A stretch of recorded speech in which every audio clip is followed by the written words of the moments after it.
All right, ready to dive deep into something kind of weird? Let's do it. Always up for a challenge. Today, it's all about acid-base balance in the body. Oh, yeah, that's a good one. Essential stuff, really. And get this, our source material is a paramedic training manual. Huh. Interesting. Never thought about it, but yeah, paramedics need to be on top of that stuff. Exactly. It just shows you how crucial this balance is. Absolutely. Life or death situations sometimes. So before we go any further, I got to ask, Shoot. could you give us a quick, pH 101? What's it all about? Right, pH is basically like a measure of how acidic or alkaline something is. Okay, acidic, alkaline. But what's actually going on? It comes down to these things called hydrogen ions, H plus Ei. The more of them you got, the more acidic a solution is. So tons H plus EICI, super acidic. You got it. It's an inverse relationship. More H plus, lower the pH, and that means more acidic. Fewer H plus I, higher pH, and that's more alkaline or basic. Gotcha. And our bodies, I'm guessing they like a very particular pH, right? Right on. Blood, for instance, needs to stay between 7.35 and 7.45.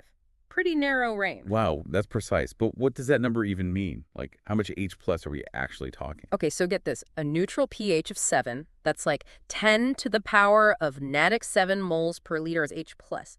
Teeny tiny amount. Hold on. So our bodies can sense changes in acidity on such a minuscule level. It's pretty wild, right? Shows you how finely tuned everything is. So we've got this super precise pH balance. Why is it so crucial? What does it actually affect? Think of your body like a giant machine. pH is like the calibration that keeps everything running smoothly. Okay, I like that. But what kind of things depend on this calibration? Everything, pretty much. Enzyme function, transport of stuff across cells, even the electrical charges in our bodies, all influenced by pH. So it's way more than just like avoiding indigestion. Oh yeah, way more. It's about keeping every single process working properly. Now this paramedic manual, it said something that kind of freaked me out. Oh, what's that? Our bodies are constantly producing acid, just from, normal metabolism. Well, that's true. It's a byproduct of all the chemical reactions going on. They even listed things like lactic acid from exercise, Yeah. ketone bodies, even sulfuric acid. Sulfuric acid in our bodies. Yeah, it sounds scary, but don't worry. Our bodies have like a whole defense system set up to deal with all that acid. Okay, good. I'm all ears. Tell me how we don't melt from the inside out. The manual called it the Three Musketeers of pH regulation. Three musketeers. So we've got like a whole team working on this. Exactly. Buffers, the respiratory system, and the kidneys. Three completely different systems all working together. Mm. Okay, break it down for me. What does each one actually do? All right, imagine you spill some vinegar, acidic stuff, on the counter. What do you grab? Baking soda to neutralize it. Right, and that's what buffers do in our bodies. They're like tiny little sponges soaking up excess acid.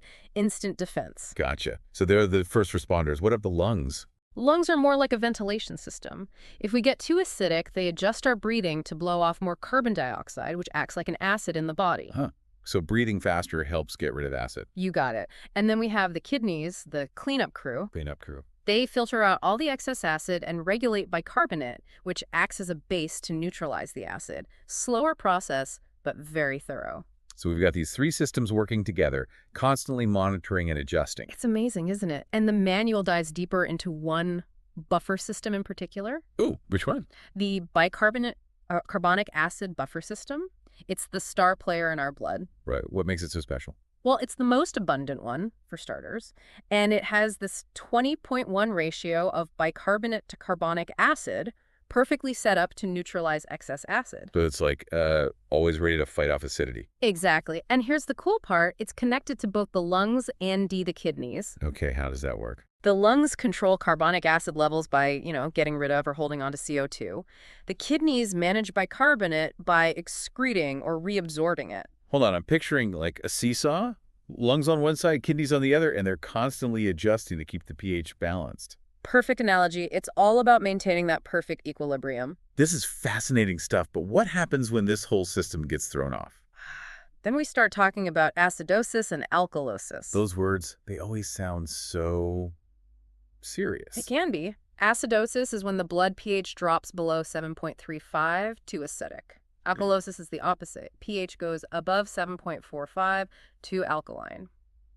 So two sides of the same coin, basically. Yeah. But what causes these imbalances in the first place? It's complicated. Disturbances can be metabolic or respiratory, depending on what's going wrong. Okay, so metabolic is about what? Metabolic disturbances mess with bicarbonate levels, usually. And respiratory. Those impact carbonic acid levels, mostly through breathing issues. So if, say, someone has diabetes and their body isn't processing sugars right, could that lead to metabolic acidosis? Bingo! That's a classic example. And on the respiratory side, someone with COPD, they might have respiratory acidosis because they're retaining too much CO2. So it's like a domino effect. A problem in one system can throw off the entire pH balance. Exactly. The manual actually lists all sorts of conditions that can cause these different types of acidosis and alkalosis. Wow, this is way more intricate than I ever imagined. But our bodies, they're pretty amazing, right? They don't just give up when things get out of whack. You're right, they don't. They fight back, actually. That's where the idea of compensation comes in. Compensation, like our bodies get overtime pay for working harder. Not quite. Think of it like your body has an internal thermostat, always trying to bring the pH back to its sweet spot. So if the problem's respiratory, like with COPD, what happens? The kidneys step in. They start fine-tuning how much hydrogen and bicarbonate they get rid of or hold on to, trying to counter the imbalance from the lungs. So they pick up the slack. Exactly. And if the problem starts with the kidneys, like kidney disease, the lungs take charge. By adjusting our breathing. Yep. They control how much CO2 we breathe out to balance the pH. It's incredible how these systems can cover for each other. It is. But sometimes things get even more complicated. Wait, more complicated than this. How is that even possible? The manual gives this example of a salicylate overdose. Salicylate is basically aspirin. From overdose. Okay, so what happens there? Well, first, it causes respiratory alkalosis. Because it stimulates your breathing, you end up blowing off too much CO2. But isn't aspirin an acid itself? Good point. It is. So as your body breaks down all that aspirin, you get a buildup of acid, metabolic acidosis. So you've got alkalosis from the breathing changes and acidosis from the aspirin itself. That's a double whammy. Exactly. It's a tricky situation, a mixed disturbance, they call it. Multiple imbalances at the same time. Wow, that's a lot for the body to deal with. It is, and it highlights just how crucial it is to understand this whole system. Yeah, no kidding. Paramedics, doctors, they need to be ready for anything. Absolutely. Knowing about acid-base balance, it's like having a secret decoder ring for the body. Helps you make the right calls, especially in emergencies. Okay, my brain is officially full. We've covered so much, from the basics of pH to these crazy compensation mechanisms. It's a lot to take in. When we come back, we'll dive into what happens when things go wrong, how doctors figure out what's going on, and what they can actually do to fix it. Sounds good. Looking forward to unraveling some real-life medical mysteries. Okay, so we've explored how our bodies keep that pH balance in check. But now, I'm curious, what happens when things go wrong? What tips off a paramedic or a doctor that someone's pH is out of whack? Well, that's the tricky part. The symptoms, they can be pretty subtle, easily mistaken for something else. So no giant flashing sign that says acidosis alert. Huh, I wish. But there are some patterns, clues we can look for. With acidosis, for example, whether it's metabolic or respiratory, you might see things like rapid breathing, maybe some confusion, fatigue. Okay, that makes sense. Body's trying to get rid of excess acid by breathing faster, but then the brain isn't getting enough oxygen. Hence the confusion, fatigue. Wait, so if someone has COPD, are they basically always fighting acidosis? How does that even work day to day? That's a great question. People with COPD, yeah, they often have chronic respiratory acidosis to some degree. It can contribute to their fatigue, the difficulty breathing. Their bodies are constantly working to compensate. Yeah, that's got to be exhausting. What about alkalosis? What kind of symptoms pop up there? Alkalosis, you might see things like muscle twitching, tingling sensations. In serious cases, even seizures. Seizures, wow, that escalated quickly. Why does alkalosis cause that? It's all about how alkalosis messes with nerve and muscle function. Oh. The pH shift disrupts the normal electrical signals. Hold on, I'm getting a bit lost. You said both acidosis and alkalosis can cause confusion, muscle problems. So how do doctors tell the difference between, like, metabolic and respiratory causes? Yeah, there can be some overlap in symptoms. That's why it's so important to look at the whole picture, medical history, any pre-existing conditions, what happened leading up to this. So if someone's got COPD and they're struggling to breathe, feeling confused, that's probably respiratory acidosis. But if someone with healthy lungs suddenly has those same symptoms after, say, a bout of severe vomiting, then it's more likely metabolic alkalosis. Exactly, like solving a medical mystery. Okay, got to connect all the dots. But ultimately, don't you need blood tests to confirm the diagnosis? You got it. Blood tests, specifically arterial blood gas analysis. That's the gold standard. What does that tell you? It measures pH directly, plus oxygen, CO2, bicarbonate levels. Gives you a snapshot of what's happening right now. Like a window into the body's inner workings. Pretty cool. Once the diagnosis is made, I'm guessing the focus shifts to treatment. What does that look like? Well, it really depends on the specific imbalance, the underlying cause. Highly individualized, you know? So for respiratory acidosis, you'd want to help them breathe better, maybe oxygen therapy, or even a ventilator in serious cases. Right. And for metabolic acidosis, treatment might involve IV fluids, electrolytes, to replace lost bicarbonate and address any underlying metabolic issues. Makes sense. What about alkalosis, though? Respiratory alkalosis, the key is slowing down the breathing. Maybe relaxation techniques, or in urgent situations, medication to calm that respiratory drive. And for metabolic alkalosis? Usually involves correcting electrolyte imbalances, and again, figuring out what caused that loss of acid in the first place. Oh, so back to balance again. It's a theme, It is. but I got to ask, are there things we can do in our everyday lives to, support this whole pH balance thing? Or are our lungs and kidneys just handling it all on their own? That's a great question. It leads to a really important point: lifestyle and acid-base balance. Our bodies are amazing at regulating pH, but what we do can definitely impact how hard they gotta work. I bet diet's a big one. Absolutely. Some foods like processed meats, sugary drinks, refined grains, those tend to be acid forming in the body. So those late-night pizza binges might not be doing our pH any favors. Probably not. But hey, you don't have to give up pizza entirely, just balance it out, you know? Thanks. Right. With what, though? Fruits, vegetables, whole grains, they're more alkaline forming, helps counter that acidity. So it's all about finding that balance. Makes sense. What about exercise? Exercise is great. Actually helps your body get better at handling acid buildup, improves your buffering capacity. So working up a sweat is actually good for our pH. Nice. It is. And don't forget about hydration. Crucial for those kidneys to work properly, flush out excess acids. So basically, the advice for a healthy life also applies to maintaining a healthy pH balance. Balanced diet, exercise, stay hydrated. You nailed it. And while most healthy people maintain a stable pH without even thinking about it, it's good to be aware of these lifestyle factors, especially if you've got any health conditions that might make you more prone to imbalances. This is eye-opening. I never realized how much was going on behind the scenes just to keep that one little number, the pH, in check. It's pretty remarkable how resilient our bodies are. We've covered so much ground, but I'm already eager to learn more. When we come back for the final part of our deep dive, we'll explore some cutting-edge research, fascinating case studies to really showcase the complexity and the importance of acid-base balance. There are some amazing stories out there, real testament to the body's ability to adapt even in extreme situations. Welcome back to the deep dive. We've been exploring acid-base balance, this intricate system in our bodies, but I'm guessing the most exciting part's still ahead, right? Oh, definitely. Now we're getting into the really cool stuff, cutting-edge research and some fascinating case studies. It's amazing what we're learning about this system. Okay, I'm ready to be blown away. What have you got for us? Let's talk about the gut microbiome first. The gut microbiome. You mean all those bacteria living in our digestive tract? Yeah, exactly. It turns out they're not just helping us digest food, they're playing a role in pH balance too. Hold on, so the bacteria in our gut can affect our pH? They can. They produce these things called short-chain fatty acids, butyrate, propionate, and those actually act as buffers, help neutralize excess acid. So a healthy gut means we're better equipped to handle acid-base swings. It seems that way.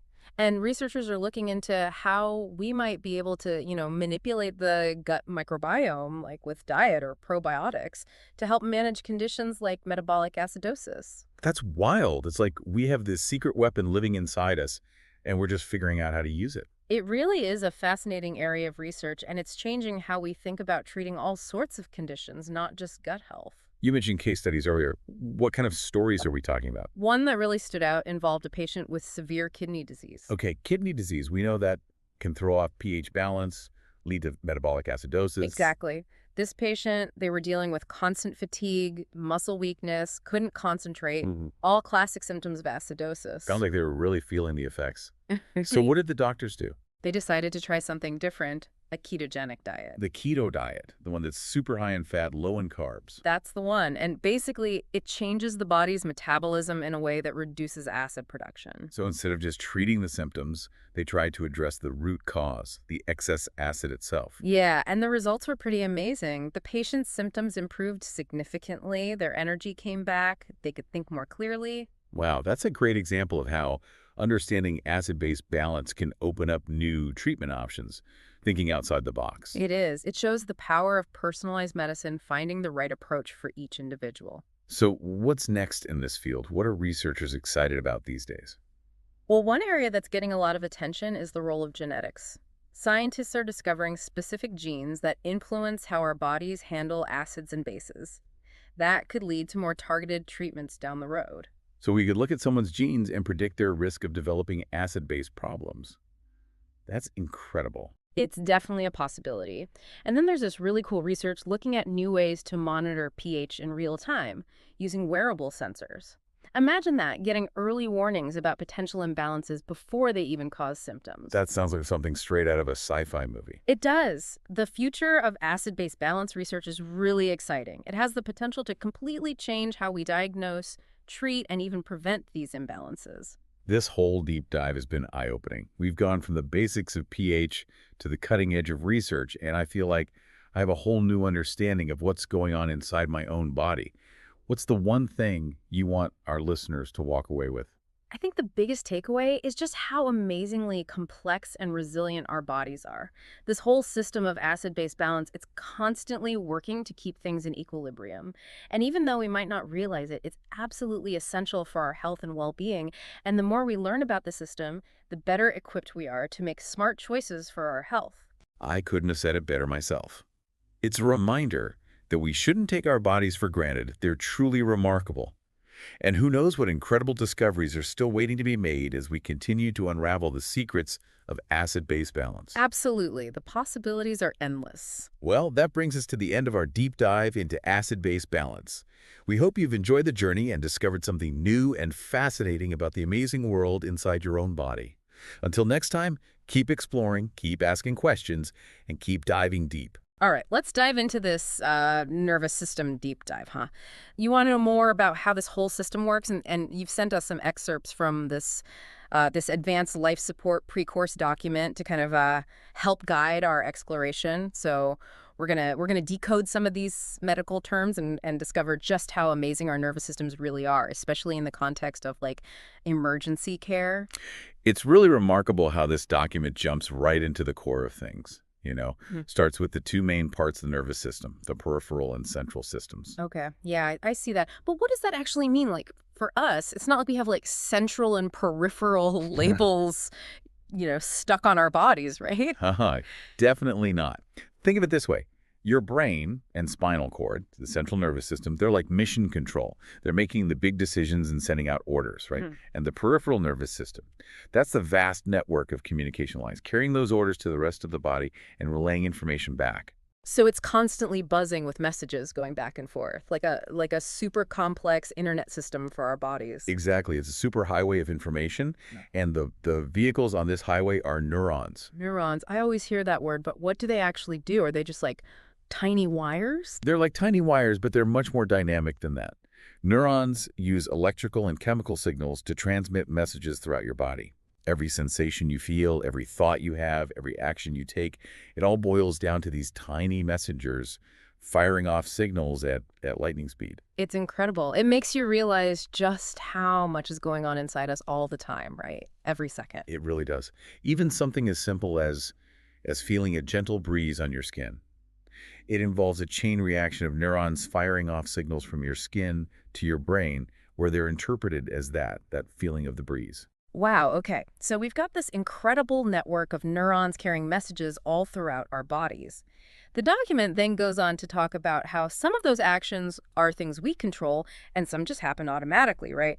And it mentions these terms somatic and autonomic nervous systems. Could you break those down for us? Sure. So think of the somatic nervous system as the one you have conscious control over. When you decide to walk, reach for your coffee, or speak, that's your somatic nervous system in action. It's the you in control, Hmm. The autonomic nervous system, on the other hand, that's the behind-the-scenes crew, handling all the functions you don't consciously think about, like breathing, digestion, or your heart beating. So right now, me talking is somatic, but my stomach digesting breakfast is autonomic. You got it. And here's where it gets even more fascinating. The document mentions there are 31 pairs of spinal nerves that are responsible for sending messages to and from your skeletal muscles, all so you can move. 31 pairs. That's a lot. No wonder moving feels so effortless. Most of the time, we've got this whole team of nerves working behind the scenes. That's right. But it also highlights why spinal cord injuries can be so serious, right? If that communication highway is damaged, those messages can get disrupted, and it can affect your ability to move or even feel sensations. That makes sense. So it's like the spinal cord is the central hub for all these nerve signals going to and from the brain. Exactly. And the source material even talks about dermatomes, which are specific areas of skin that are connected to particular spinal nerves. So if a spinal nerve is damaged, it can affect sensation in that specific skin area. Doctors can actually use this knowledge to help pinpoint where a spinal injury might have occurred. Okay. I'm starting to see how all of this connects to emergency care now. Knowing where to look for sensory changes on the skin can give clues about damage to the spinal cord. Fascinating.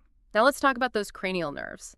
The document mentions there are 12 of them coming directly from the brain. hmm These cranial nerves are like specialized express lines, carrying really vital information. They're responsible for so many things.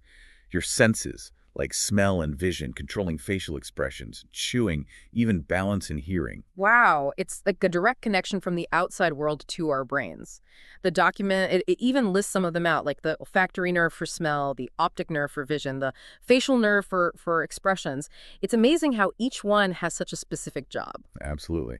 And, for emergency responders, assessing those cranial nerves, it can provide critical clues about a patient's condition. For example, pupillary response, or how your pupils react to light, it's controlled by the oculomotor nerve. So if someone's pupils aren't responding properly, it could indicate a serious brain injury. So even those seemingly simple reactions our bodies have can tell us a lot about what's going on internally. Now let's talk about the CROT, the part of the nervous system that always seems to be in the spotlight, the autonomic nervous system, and it's a fight, flight, or digest response. Ah, yes, the dramatic part of the nervous system. So the autonomic nervous system, it's divided into two parts, the sympathetic and the parasympathetic systems. They work together to keep your body in balance, but they have very different roles. Okay, I'm intrigued. Break it down for us. Imagine you encounter a dangerous situation. Your heart starts racing, your breathing gets faster, you feel a surge of adrenaline. That's your sympathetic nervous system kicking into gear, preparing you to either fight the threat or run away, hence the fight or flight. It's all about survival. It's like our body's own action movie, right? Mm, But what about the other part, the parasympathetic system? That's the rest and digest system. It kicks in when things are calm and helps your body relax, slow your heart rate, and focus on things like digestion. It's all about restoring balance and conserving energy. So it's a constant push and pull between these two systems, keeping our bodies in a state of equilibrium. It's incredible how they work together. The document even has a diagram showing how these systems connect to different organs. Yeah, exactly. And this interplay is crucial in emergency care. Understanding how the autonomic nervous system responds to stress and injury helps medical professionals make informed decisions about treatment. You know, something I found interesting in the document, it mentions how the sympathetic nervous system doesn't have any effect on certain organs like the bladder, bowels, or external genitalia. That's a great observation. Hmm. And it highlights the distinct roles of these two systems. The parasympathetic system is more involved in those rest and digest functions that you mentioned, which includes regulating those organs. Okay, that makes sense. It's all about balance and coordination, even in the parts of our nervous system we don't consciously control. Now, I'm really curious about how those nerve impulses actually work. The document goes into some detail about electrical signals traveling along neurons and then chemical signals bridging the gaps between them. Sounds pretty complex. It is a fascinating and complex process, but we can break it down. Imagine a tiny electrical spark zipping down a neuron, right? But when it reaches the end, there's this tiny gap called a synapse. It can't just jump across. It needs a chemical messenger to bridge that gap. So it's like a relay race. The electrical signal runs its leg and then passes the baton, a chemical messenger, to continue the journey across the gap. Perfect analogy. The document calls those chemical messengers neurotransmitters. Yeah. And get this, it even describes this transmission process as being like a tiny biological battery with changes in ion concentration across the neuron's membrane driving those electrical signals. Well, biological battery. That's wild. So it's not just electrical signals, but also these chemical messengers playing a key role in getting messages where they need to go. I'm starting to see just how complex this seemingly simple act of transmitting a nerve impulse actually is. It really is a remarkable process. And here's another fascinating point from the document. The all or none principle, it means a neuron either fires at full strength or doesn't fire at all. There's no in between, no dimming the signal. So neurons are kind of like light switches, either on or off, full power or nothing. That's amazing. But what happens when things go wrong in this intricate system? That's where the document gets into what it calls pathologies of the nervous system. And it seems like things get a bit more serious here. Unfortunately, yeah, there are many things that can disrupt the delicate balance of the nervous system. This document focuses on what are called cerebrovascular diseases conditions, where blood flow to the brain is impaired. It highlights three main causes: thrombosis, where a blood clot forms in a blood vessel; embolism, where a clot or other material travels from another part of the body and gets stuck in a brain blood vessel; and hemorrhage, where a blood vessel in the brain actually ruptures. And any of those can lead to a stroke, right? The document mentions transient ischemic attacks, or TIAs, which are basically like mini strokes, as being warning signs. That's correct. TIAs can cause temporary symptoms like weakness, numbness, speech problems, or vision changes. They often resolve on their own, but they're a serious warning sign that a more significant stroke could happen in the future. It's like our body is trying to tell us something's wrong and we need to pay attention. But strokes aren't the only things that can go wrong with the nervous system.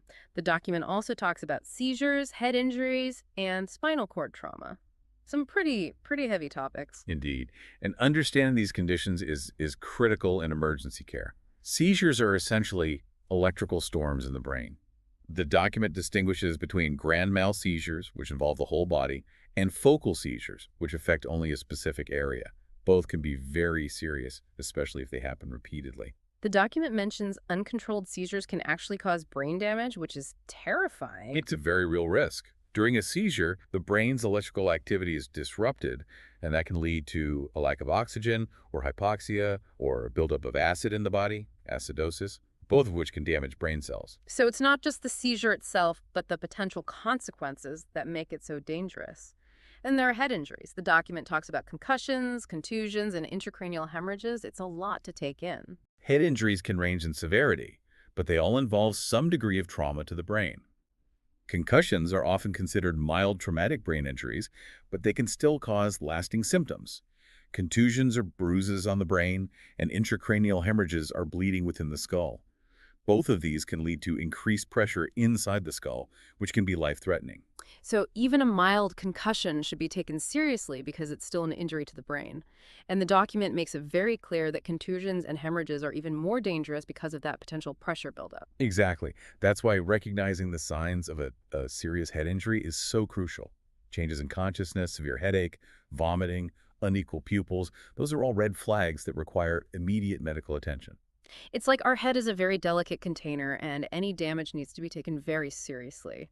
And speaking of delicate containers, let's talk about spinal cord injuries.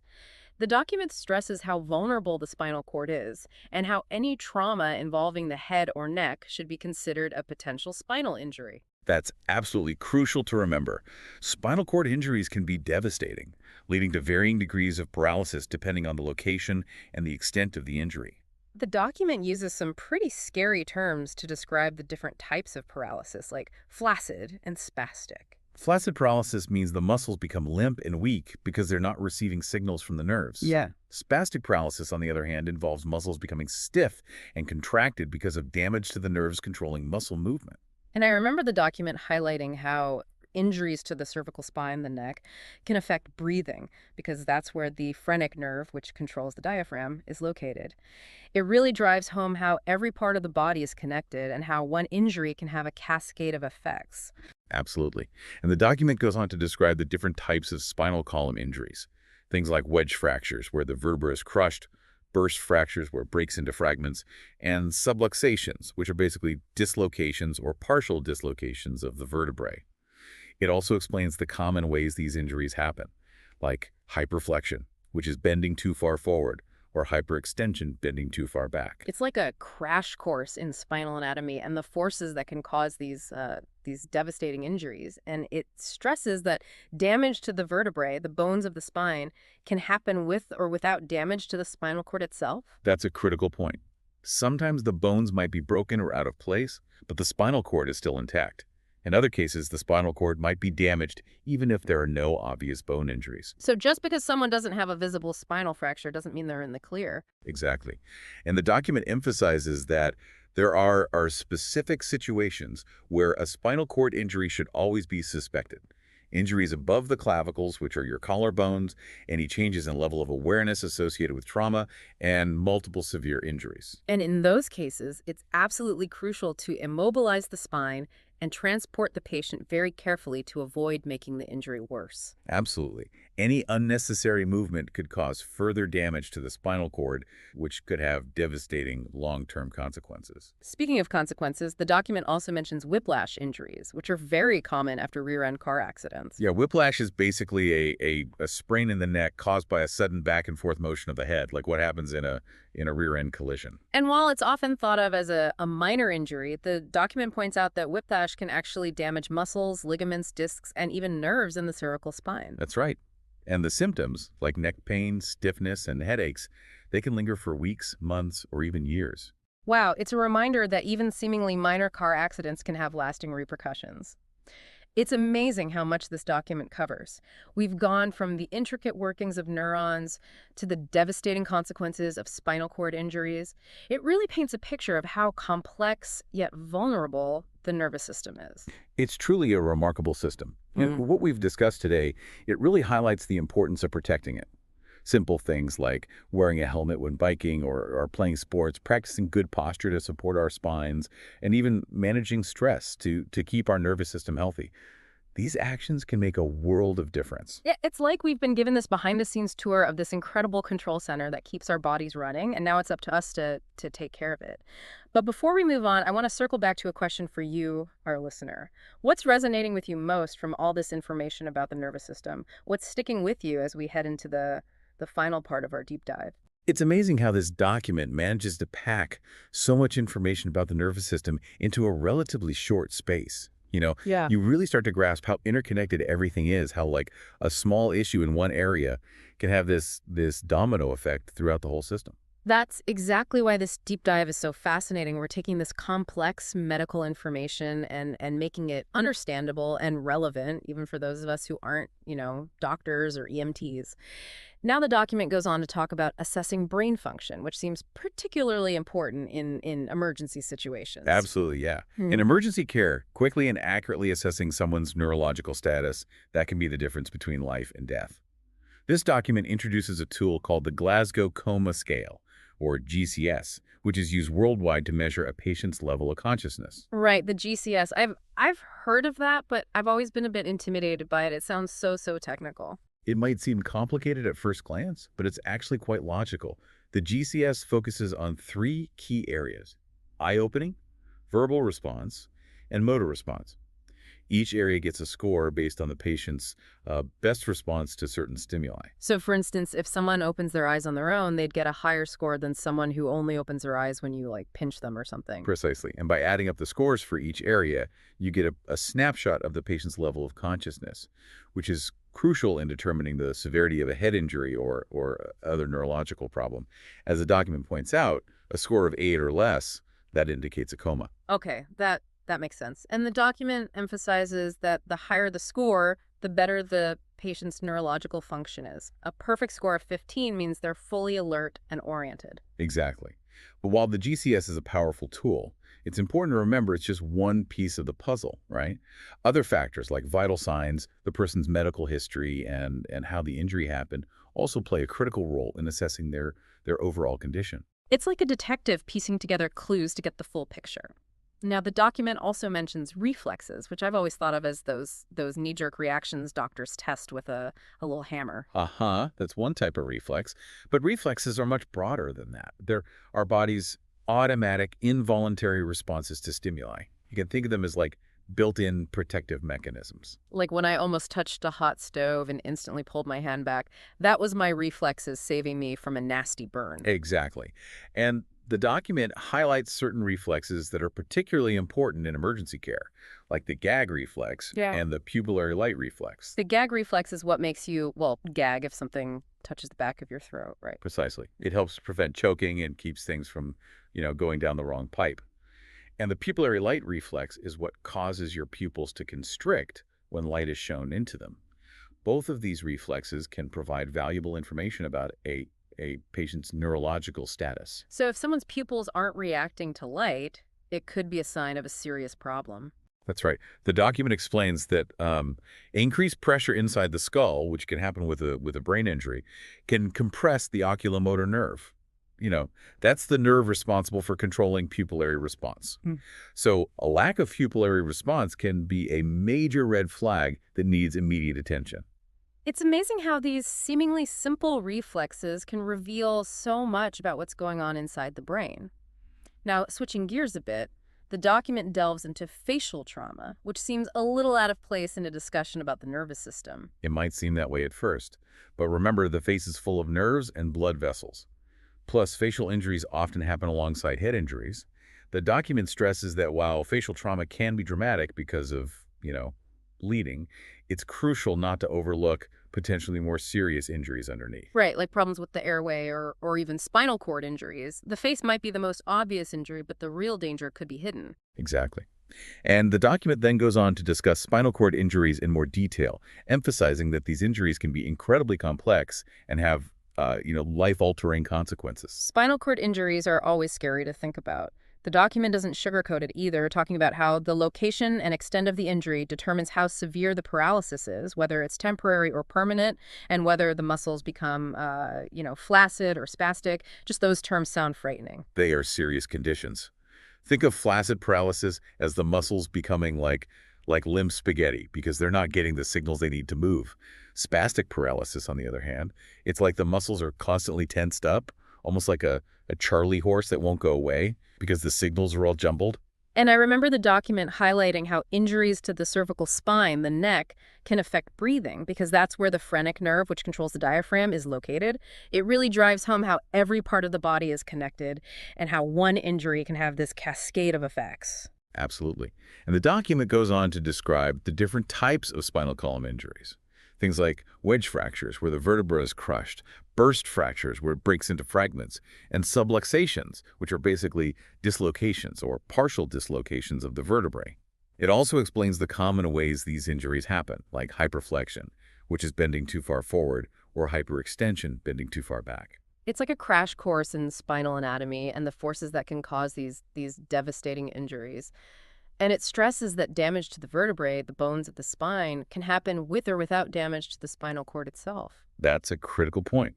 Sometimes the bones might be broken or out of place, but the spinal cord is still intact. In other cases, the spinal cord might be damaged even if there are no obvious bone injuries. So just because someone doesn't have a visible spinal fracture doesn't mean they're in the clear. Exactly. And the document emphasizes that there are specific situations where a spinal cord injury should always be suspected. Injuries above the clavicles, which are your collarbones, any changes in level of awareness associated with trauma, and multiple severe injuries. And in those cases, it's absolutely crucial to immobilize the spine and transport the patient very carefully to avoid making the injury worse. Absolutely. Any unnecessary movement could cause further damage to the spinal cord, which could have, devastating long-term consequences. Speaking of consequences, the document also mentions whiplash injuries, which are very common after rear-end car accidents. Yeah, whiplash is basically a sprain in the neck caused by a sudden back and forth motion of the head, like what happens in a rear-end collision. And while it's often thought of as a minor injury, the document points out that whiplash can actually damage muscles, ligaments, discs, and even nerves in the cervical spine. That's right. And the symptoms, like neck pain, stiffness, and headaches, they can linger for weeks, months, or even years. Wow, it's a reminder that even seemingly minor car accidents can have lasting repercussions. It's amazing how much this document covers. We've gone from the intricate workings of neurons to the devastating consequences of spinal cord injuries. It really paints a picture of how complex yet vulnerable the nervous system is. It's truly a remarkable system. And what we've discussed today really highlights the importance of protecting it. Simple things like wearing a helmet when biking or playing sports, practicing good posture to support our spines, and even managing stress to keep our nervous system healthy. These actions can make a world of difference. It's like we've been given this behind-the-scenes tour of this incredible control center that keeps our bodies running, and now it's up to us to take care of it. But before we move on, I want to circle back to a question for you, our listener. What's resonating with you most from all this information about the nervous system? What's sticking with you as we head into the final part of our deep dive?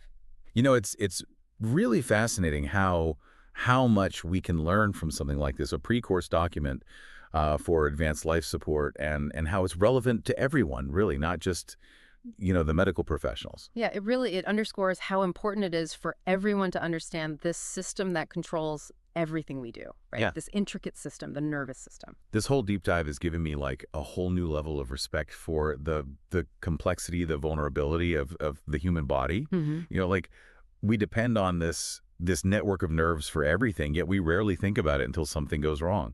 That's so true.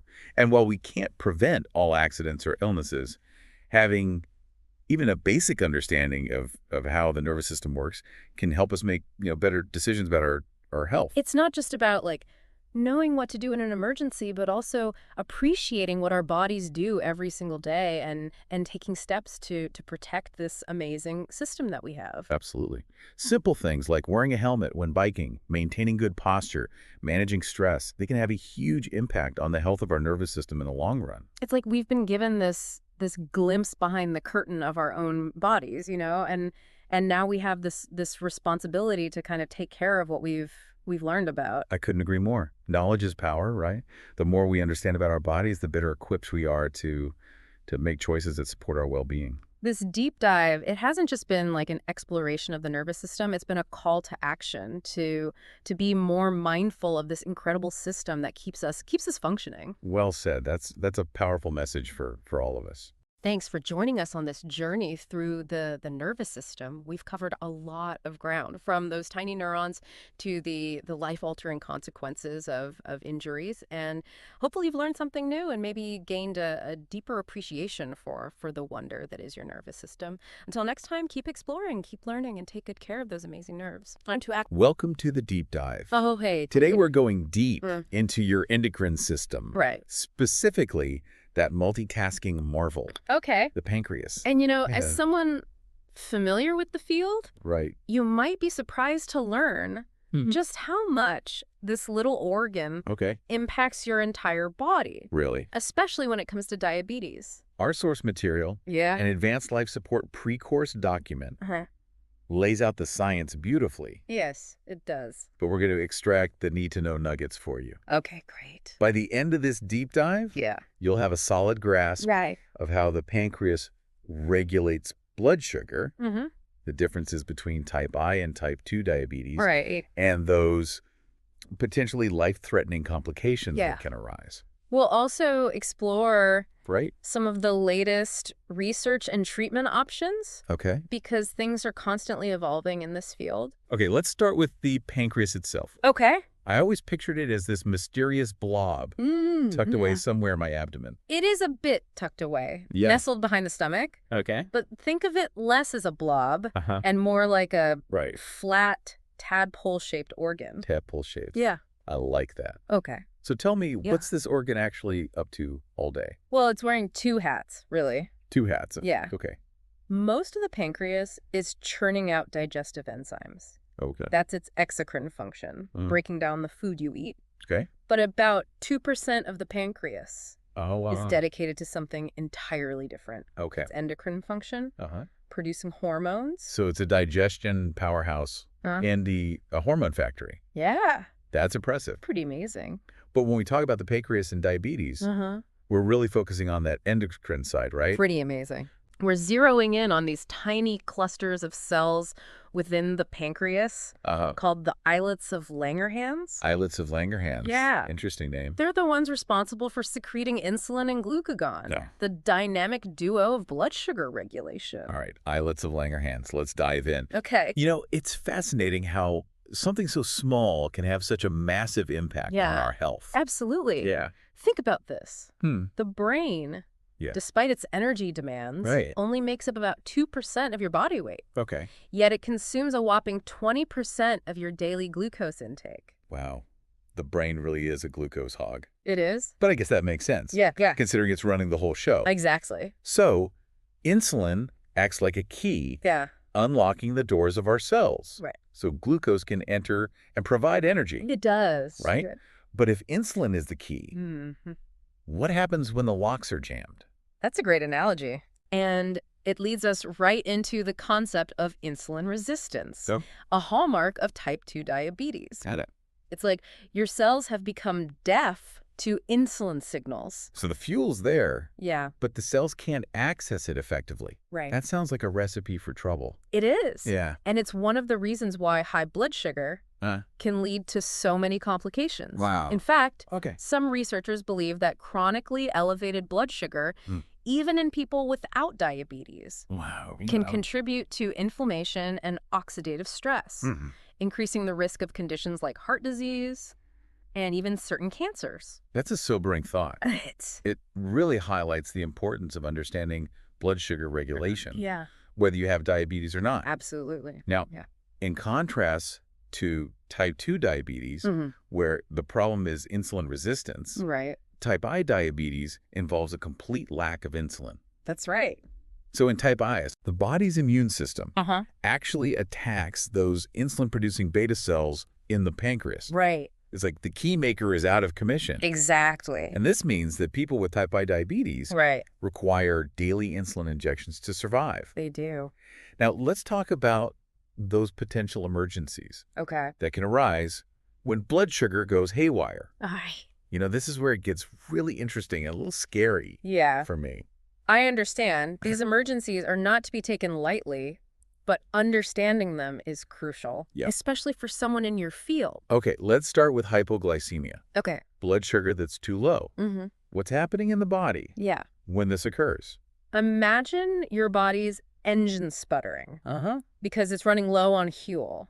Your sympathetic nervous system kicks in, Okay. triggering those classic symptoms you might have heard of. Yeah. Anxiety, trembling, sweating, Yeah. and a racing heart. So it's like a built-in warning system. Precisely. But if blood sugar continues to plummet, Right. the brain, Yeah. that glucose-hungry organ we talked about, Yeah. starts to malfunction. Right. This can lead to confusion, Uh-huh. seizures, Right. and even coma. It can. That's why prompt treatment is so crucial. It is. And this can happen in anyone with diabetes, right? Yes. But it's particularly concerning Yeah. for those with type I diabetes Right. because they don't produce any insulin on their own. Exactly. Things like skipping meals, Yeah. strenuous exercise, Right. or even an infection Yeah. can trigger hypoglycemia. It can. Sounds like a delicate balancing act, It is. requiring constant vigilance. And speaking of balancing acts, Okay. let's shift gears to hyperglycemia, Okay. where blood sugar is too high. Got it. This can lead to two serious conditions: Uh-huh. diabetic ketoacidosis, Okay. or DKA, DK. and hyperglycemic hyperosmolar non-ketotic coma, Oh, wow. or HHNK. Those are quite a mouthful. They are. I'm already feeling overwhelmed. Don't worry. Okay. We'll break it down. Okay. Imagine your body's engine running on the wrong fuel. Hmm.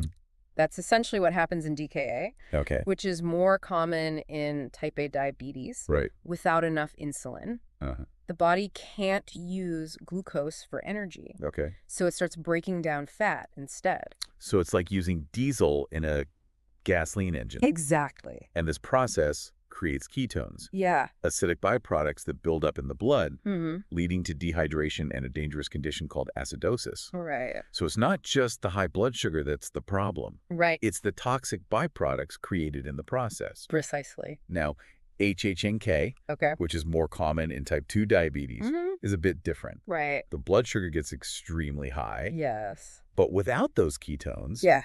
however, it still leads to severe dehydration, Uh-huh. like your blood is thickening into syrup. Okay, both DKA and HHNK sound incredibly dangerous. They are. Yeah. What causes these conditions to spiral out of control? So often it's a cascade of events triggered by something like an illness, Right. infection, or even intense stress. Stress. Yeah. Wow. The body releases hormones like cortisol, Yeah. which, Understand. can raise blood sugar. Huh. But in someone with diabetes Okay. who doesn't have enough insulin Right. or whose cells aren't responding to it properly, these hormones can backfire, Okay. making the high blood sugar even worse. So it's like the body's own attempts to regulate blood sugar Right. end up fueling the fire. Exactly. And if you look at figure 1 in our source material, Okay. you can see how these vicious cycles play out. Right. It's like a snowball effect, Yeah. getting worse and worse if not caught early. It can be. That figure really brings it to life. Good. You mentioned stress as a trigger, Uh-huh. and that reminds me of something. Our source material mentions a clinical vignette about glucagon administration. Okay. Could you connect the dots for me on that? Sure. Okay. Glucagon, as you know, Yeah. is a hormone that raises blood sugar. Right. It's often used in emergencies to treat severe hypoglycemia. Right. But the vignette highlights Yeah, okay. that glucagon only works if the person has sufficient glycogen stores, that stored form of glucose in the liver. So it's like having a reserve fuel tank. Yeah. But if it's empty, Right. glucagon can't magically refill it. Precisely. And this is why understanding these underlying mechanisms is so crucial. It is. It's not just about knowing what hormones do. Right. It's about understanding how they interact. Yeah. And what factors can influence their effectiveness. It is. This is all so fascinating. Yeah. It's like peeling back the layers of a complex machine and seeing how all the gears and levers work together. That's a great way to put it. But it's also a bit daunting, knowing how much can go wrong. I understand. Okay, let's talk about those complications. Okay. I know they can be pretty serious, Yeah, they are. but I'd love to get a clearer picture Right. of what's at stake here. Absolutely. Okay. High blood sugar, Mm-hmm. when it's not managed effectively, Yeah. can damage blood vessels and nerves throughout the body. Wow. It's like a silent thief, Hmm. slowly robbing you of your health over time. And I know diabetes is a leading cause of blindness in adults. It is, Could you tell me more about how that happens? of course. Okay. High blood sugar can damage those tiny blood vessels Uh-huh. in the retina, Okay. the back of the eye that allows us to see. This is called diabetic retinopathy. Diabetic retinopathy. It can start with blurred vision, Okay. floaters. Floaters. Yeah, those little specks or strings you might see floating in your field of vision Right. and eventually progress to blindness if left untreated. Wow, that's scary. It is. So regular eye exams are absolutely crucial for people with diabetes. They are. What about the kidneys? Okay. How do they fare in the face of chronic high blood sugar? The kidneys are remarkable organs, Yeah. filtering waste products from the blood. Right. But over time, high blood sugar can damage those delicate filtering units Okay. called nephrons. Nephrons. Yeah. So the kidneys are essentially working overtime They are. to clean up the mess created by high blood sugar, and eventually they just can't keep up. That's a good way to put it. And it's not just the kidneys and eyes that are at risk. Right. High blood sugar also takes a toll on the cardiovascular system. It does. That makes sense. I know diabetes is a major risk factor for heart disease and stroke. Yes. Okay. And that's because high blood sugar can damage the lining of blood vessels, Right. making them more vulnerable to plaque buildup, Hmm. which can lead to blockages and reduce blood flow. Okay. Imagine your arteries as pipes. Over time, they can become clogged, Got it. restricting the flow of blood to vital organs. And that decreased blood flow can have repercussions throughout the body. Absolutely. Right. It can lead to peripheral artery disease, Okay. affecting blood flow to the legs and feet, Right. and even increase the risk of amputation. Amputation? Yeah. Wow. It can also contribute to erectile dysfunction in men Okay. and a whole host of other problems. Okay. This is all starting to paint a rather grim picture. I understand your concern, Yeah. but it's important to remember Okay. that while these complications are serious, Right. they're not inevitable That's good. with proper management, Right. early detection, Uh-huh. and lifestyle modifications. Right. People with diabetes can live long and healthy lives. That's reassuring. good. And speaking of management, Okay. I know there have been some incredible advancements in diabetes treatment There.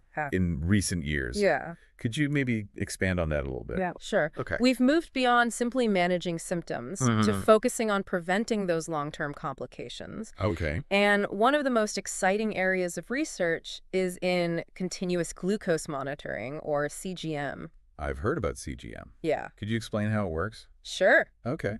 Imagine having a tiny sensor implanted under your skin Uh-huh. that continuously tracks your blood sugar levels Hmm. and transmits that data to your smartphone Okay. or a dedicated receiver. So it's like having a personal blood sugar watchdog Exactly. on duty 24/7. And for people with type I diabetes, Yeah. CGM can be particularly life-changing Okay. because it can be integrated with insulin pumps Hmm? to create what's called a closed-loop system, Got it. sometimes referred to as an artificial pancreas. An artificial pancreas. Yeah, That sounds like something straight out of science fiction, it does. but it's becoming a reality for many people with diabetes It is. in a closed-loop system. Mhm. The CGM continuously monitors blood sugar levels Uh-huh. and sends that information to an insulin pump, Right. which automatically adjusts the insulin dose as needed. Exactly. It takes a lot of the guesswork out of managing diabetes, It does. especially those overnight fluctuations. Uh-huh. That could be so difficult to control. Right. Wow, that's incredible. It is. It sounds like technology is really playing a crucial role It is. in improving the lives of people with diabetes. Absolutely. And the advancements continue. They do. Researchers are also exploring new medications, Yeah. cell therapies, Mhm. and even gene editing That's right. as potential treatments for diabetes. The future is looking brighter than ever. It's inspiring to hear about all this progress. Good. It gives me hope for a future Yeah. where diabetes is no longer the daunting and potentially debilitating disease it is today. I share your optimism. And I think it's important to remember Yeah. that while these technological advancements are incredibly promising, they don't negate the importance of those fundamental lifestyle modifications All right. we talked about earlier. Things like maintaining a healthy weight, Right. eating a balanced diet, Yeah. and getting regular exercise. Those are still the cornerstones of diabetes management. Absolutely. And those cornerstones apply to everyone, They do. whether you have diabetes or not. Taking care of your health, Right. understanding how your body works, Uh-huh. and making informed choices Yeah. are essential for living a long, healthy life. Okay. Yeah, We've covered a lot of ground here. we have. From the intricate workings of the pancreas Mm-hmm. to the complexities of diabetes and its potentially devastating complications. Yeah, But I feel like we've only scratched the surface. we have. And that's the beauty of this field. It is. There's always more to learn, Right. more to explore, Mhm. more to discover. Absolutely. I'm already eager to dive deeper. Okay. But for now, Right. take a breath and let all this information sink in. Sounds like a plan. You know, it's amazing Yeah. how even subtle shifts in blood sugar Mm-hmm. can have such profound effects on the body. Right. It really underscores the importance Yeah, of a healthy lifestyle for everyone. that's a great point. Yeah. We often think of diabetes Yeah. as a condition that only affects people Right. with certain genetic predispositions or lifestyle choices. Yeah. But the reality is that Mhm. blood sugar regulation is something we all need to be mindful of. Absolutely. Even for those without diabetes, Uh. chronically high blood sugar can contribute to inflammation, Right. oxidative stress, Yeah. and an increased risk of developing conditions like heart disease Right. and even some types of cancer. It's like a slow burn Mm. that can have long-term consequences. We need to think of blood sugar management as a preventative measure, Yeah. not just a treatment for an existing condition. Right. So let's zoom in on those hypoglycemic emergencies for a moment. Okay. You mentioned earlier that skipping meals or overexercising can trigger them Mm-hmm. in people with diabetes. Right. What are some other warning signs That when someone's blood sugar is dropping too low? Well, Ooh. besides the symptoms we've already discussed, Right. the anxiety, Yeah. trembling, sweating, Yeah. and rapid heartbeat, Mm-hmm. you might also notice things like confusion, Okay. slurred speech, Hmm. dizziness, Boy. and even sudden mood changes. Mood changes too. Yeah. Wow. In severe cases, Mhm. the person may become unresponsive or have a seizure. It sounds like it can escalate quickly. It can. What should you do if you suspect someone is experiencing a hypoglycemic emergency? The first thing Yeah. is to check their blood sugar. Hmm. If you have a glucose meter available, Right. if it's low, Okay. or if you don't have a meter, Yeah.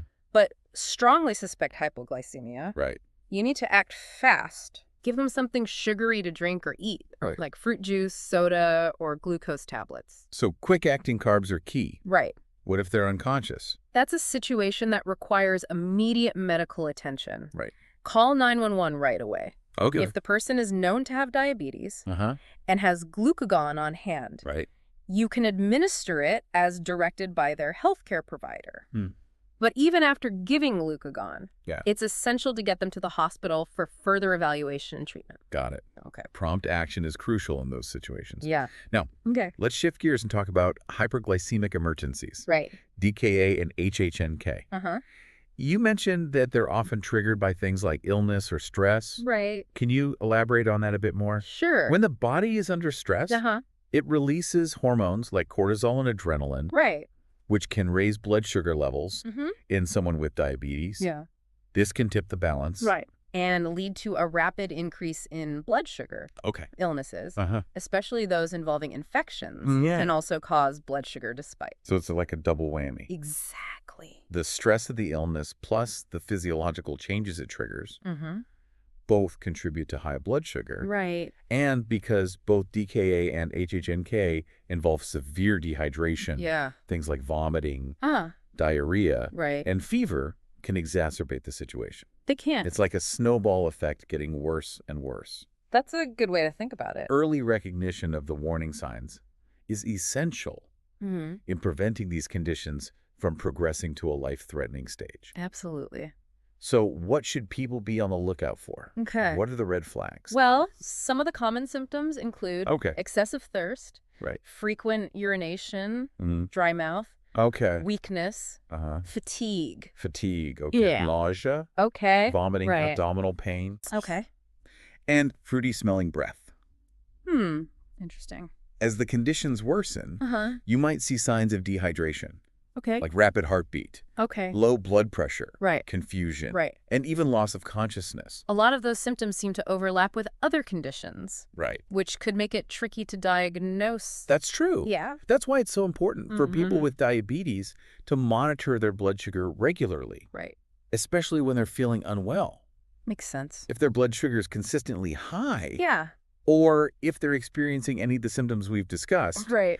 they should seek medical attention right away. And for healthcare providers, Mm-hmm. it's crucial to have a high index of suspicion for DKA and HHNK, Right. especially in patients with diabetes who present with those nonspecific symptoms. Absolutely. Early diagnosis and treatment can be life-saving in these situations. It can. Now let's talk about the long-term complications of diabetes. We touched on them briefly earlier, Mm-hmm. but I think it's important to delve a little deeper Okay. into the devastating impact this disease can have on the body.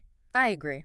It's not just about managing those acute emergencies. Right. It's about preventing the chronic damage that high blood sugar can inflict over time. Exactly. So let's break it down system by system. Okay. First up, the eyes. All right. What kind of damage can diabetes do to vision? High blood sugar can damage those tiny blood vessels in the retina, Right. the light-sensitive tissue at the back of the eye. Uh-huh. This condition, called diabetic retinopathy, Yeah. can lead to blurred vision, Right. floaters, Yeah. and eventually blindness. And I understand that diabetes is a leading cause of blindness in adults, It is. which is why regular eye exams are so crucial for people with diabetes. They are. What about the kidneys? How does diabetes affect them? The kidneys are responsible for filtering waste products from the blood Right. over time. High blood sugar can damage the delicate filtering units in the kidneys, called nephrons. Right. This condition, known as diabetic nephropathy, Yeah. can lead to kidney failure, Kidney failure, right? requiring dialysis or even a kidney transplant. And I imagine that high blood sugar also takes a toll on the cardiovascular system. Yes, it does. Diabetes is a major risk factor for heart disease and stroke. It is. High blood sugar can damage the lining of blood vessels, Right. making them more susceptible to plaque buildup. Which can Yeah. lead to blockages Yeah. and reduced blood flow. And that decreased blood flow can have repercussions throughout the body. Absolutely. Right. It can lead to problems like peripheral artery disease, Okay. which affects blood flow to the legs and feet Right. and can increase the risk of amputation. Wow. It can also contribute to erectile dysfunction and nerve damage. Nerve damage or neuropathy is another serious complication of diabetes. It is. What are some of the common symptoms of neuropathy? Neuropathy can affect nerves throughout the body, Okay. but it often starts in the hands and feet. Okay. People might experience numbness, Numbness. tingling, Mm. burning, or pain Okay. in some cases. Yeah. Neuropathy can also affect the digestive system. The digestive system, too. Yeah. Yeah. Leading to problems like gastroparesis, Mm. which slows down the movement of food through the stomach. So it's not just about the physical pain. Right. It can have a significant impact on quality of life as well. Exactly. It's important to remember that diabetes is a complex disease Mm-hmm. that can affect multiple systems in the body. Yeah. And while there's no cure for diabetes, Right. there's a lot that people can do to manage it effectively Right. and prevent or delay these complications. It's a crucial message. Lifestyle modifications are essential. Yeah. Things like maintaining a healthy weight, Yeah. eating a balanced diet, Right. and getting regular exercise, Yep. medications, including insulin, and other drugs that help regulate blood sugar Yeah. also play a vital role in management.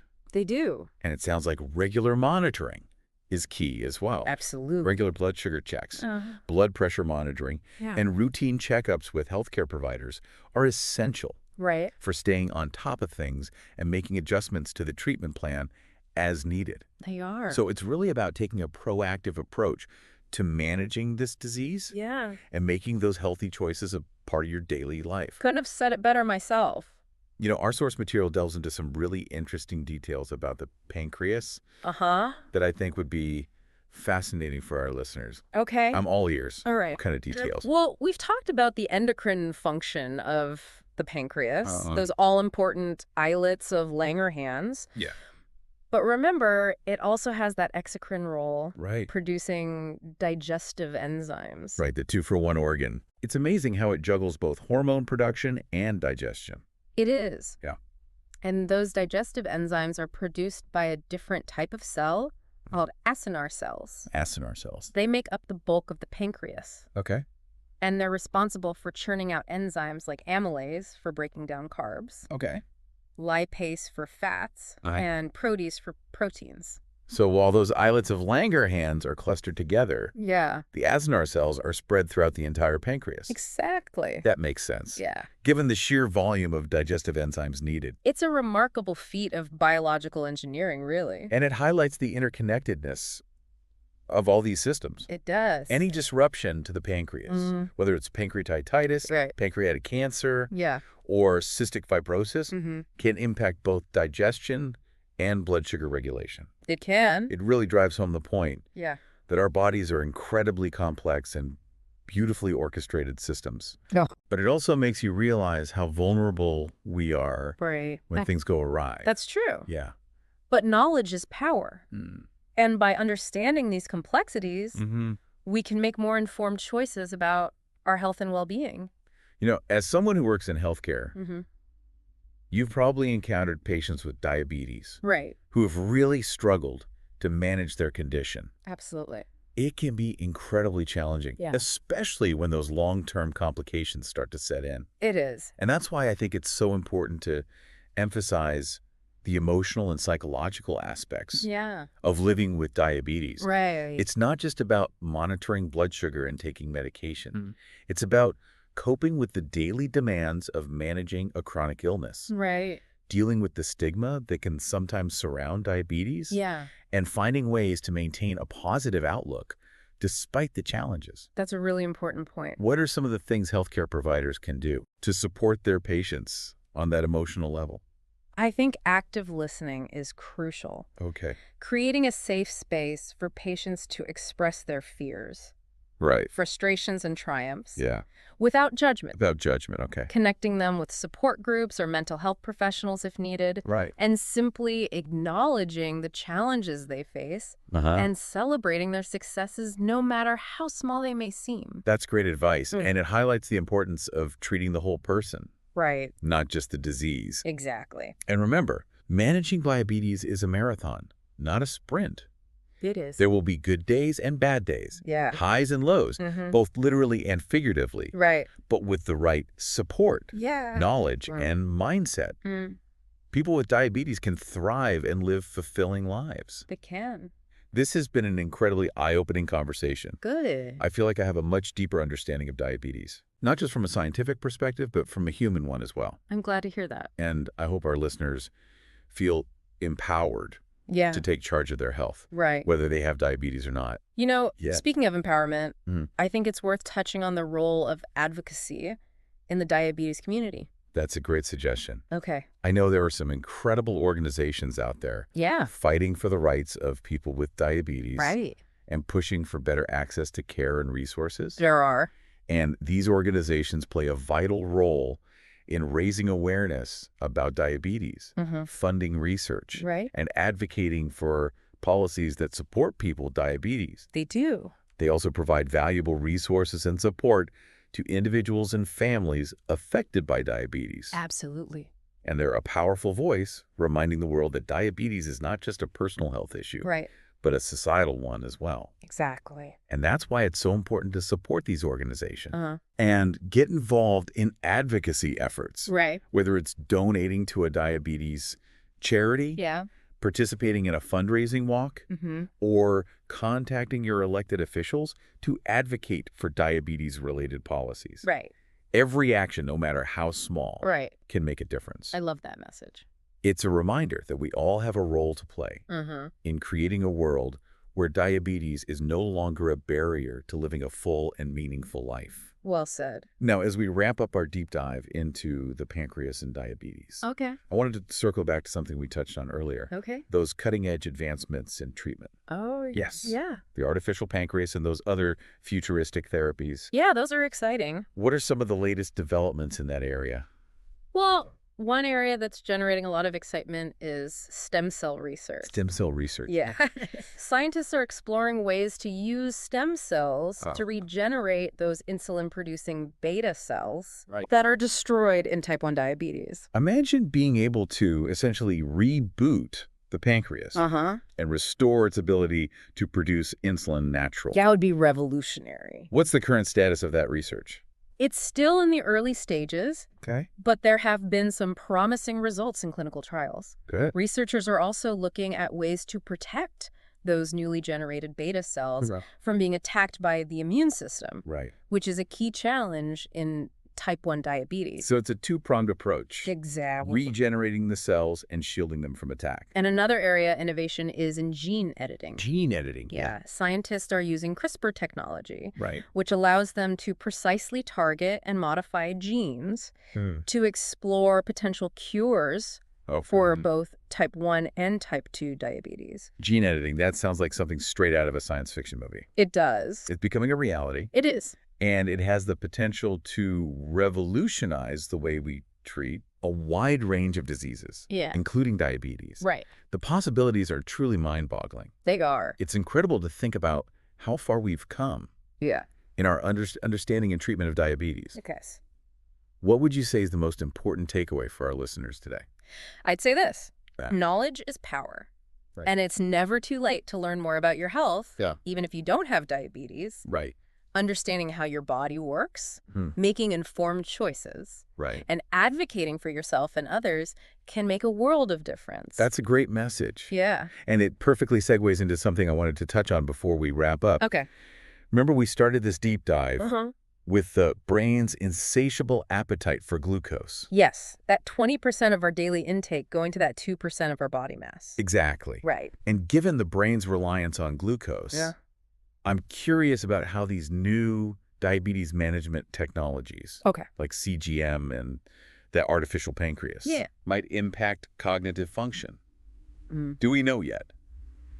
That's a fascinating question, It is. and one that researchers are actively exploring. Okay. Early studies suggest Right. that tighter blood sugar control, Yeah. which these technologies enable, Right? may has a protective effect on cognitive function, Okay. potentially reducing the risk of dementia and other age-related cognitive decline. Interesting. But more research is needed to confirm these findings. So there's still much to learn. Yeah, But the potential is exciting, it is. and it highlights the importance of continued research and innovation in this field. It does. Okay.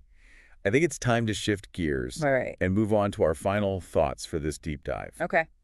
But wow, what an incredible journey we've had Yeah. through the intricate workings of the endocrine system Mm-hmm.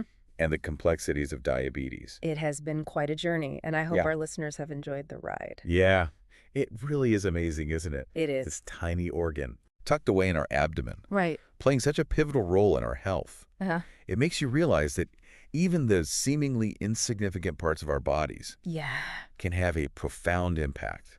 It does. And you know what's really striking to me Yeah. is that we're only just beginning to understand the full extent of the pancreas's influence. Right. There's so much more to uncover. Absolutely. So many mysteries yet to be solved. It's like we've zoomed in on this one tiny part of the endocrine system, Right. and it's opened up a whole universe of knowledge. It makes you wonder what other hidden wonders Yeah. our bodies hold. Exactly. And that sense of wonder, Yeah. that insatiable curiosity, Right. is what drives scientific discovery. Absolutely. Who knows what breakthroughs await us Right? in the years to come? Exactly. Perhaps we'll discover new hormones, Yeah. new mechanisms, Uh-huh. new ways to harness the power of the endocrine system to improve human health. It's an exciting time to be alive, that's for sure. But I think it's important to acknowledge Yeah. that even with all these advancements, Right. we still have a long way to go Huh. in terms of understanding and treating diabetes. We do. It's still a major health challenge worldwide, Yeah, it is. affecting millions of people. You're absolutely right. And while we celebrate the progress that's been made, Mm.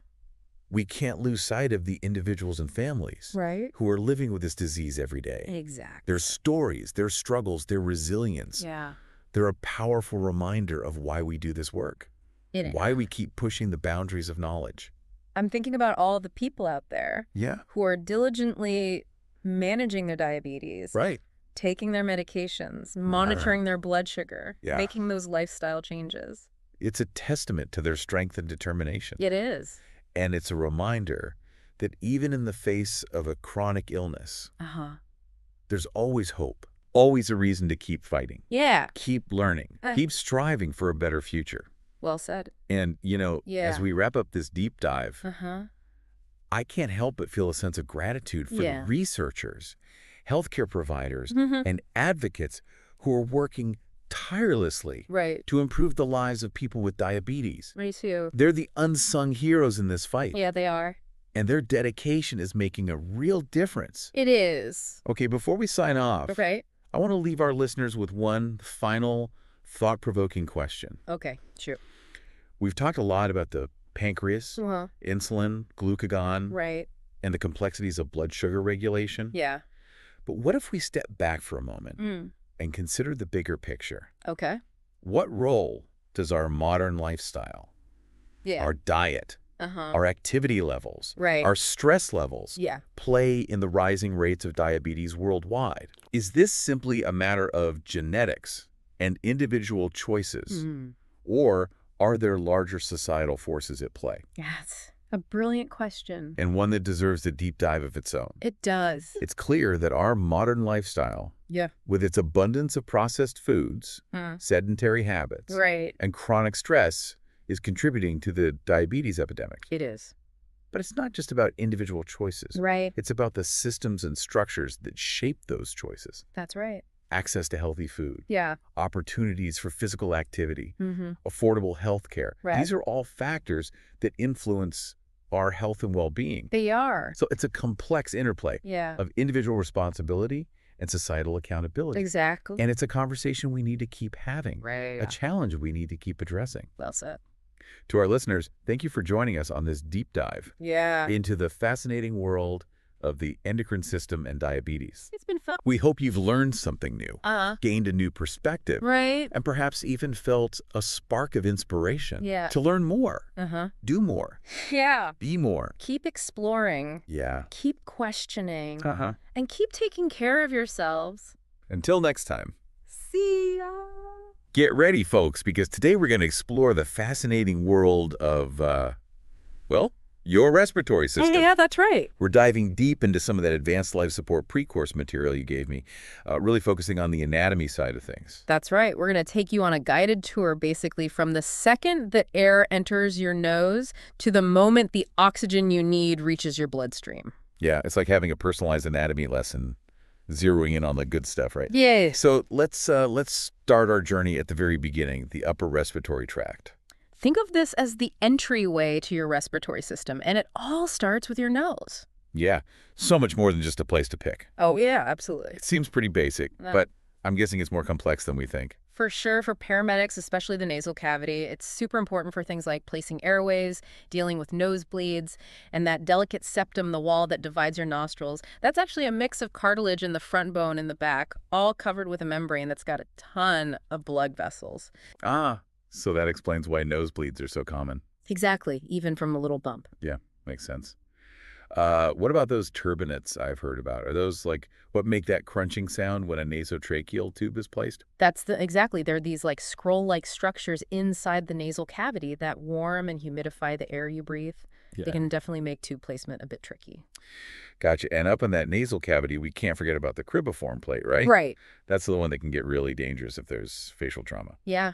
It is. It's a thin bone that separates your brain from the nasal cavity if there's trauma. It can fracture that plate and cause cerebrospinal fluid, the fluid that bathes your brain and your spinal cord, to leak into the nose. That's CSF rhinorrhea. And if a paramedic isn't aware of that and tries to insert a tube, well, Oh, no. it could end up in the brain, which is obviously a disaster. Yeah, no kidding. Okay, let's move on to the sinuses. Okay.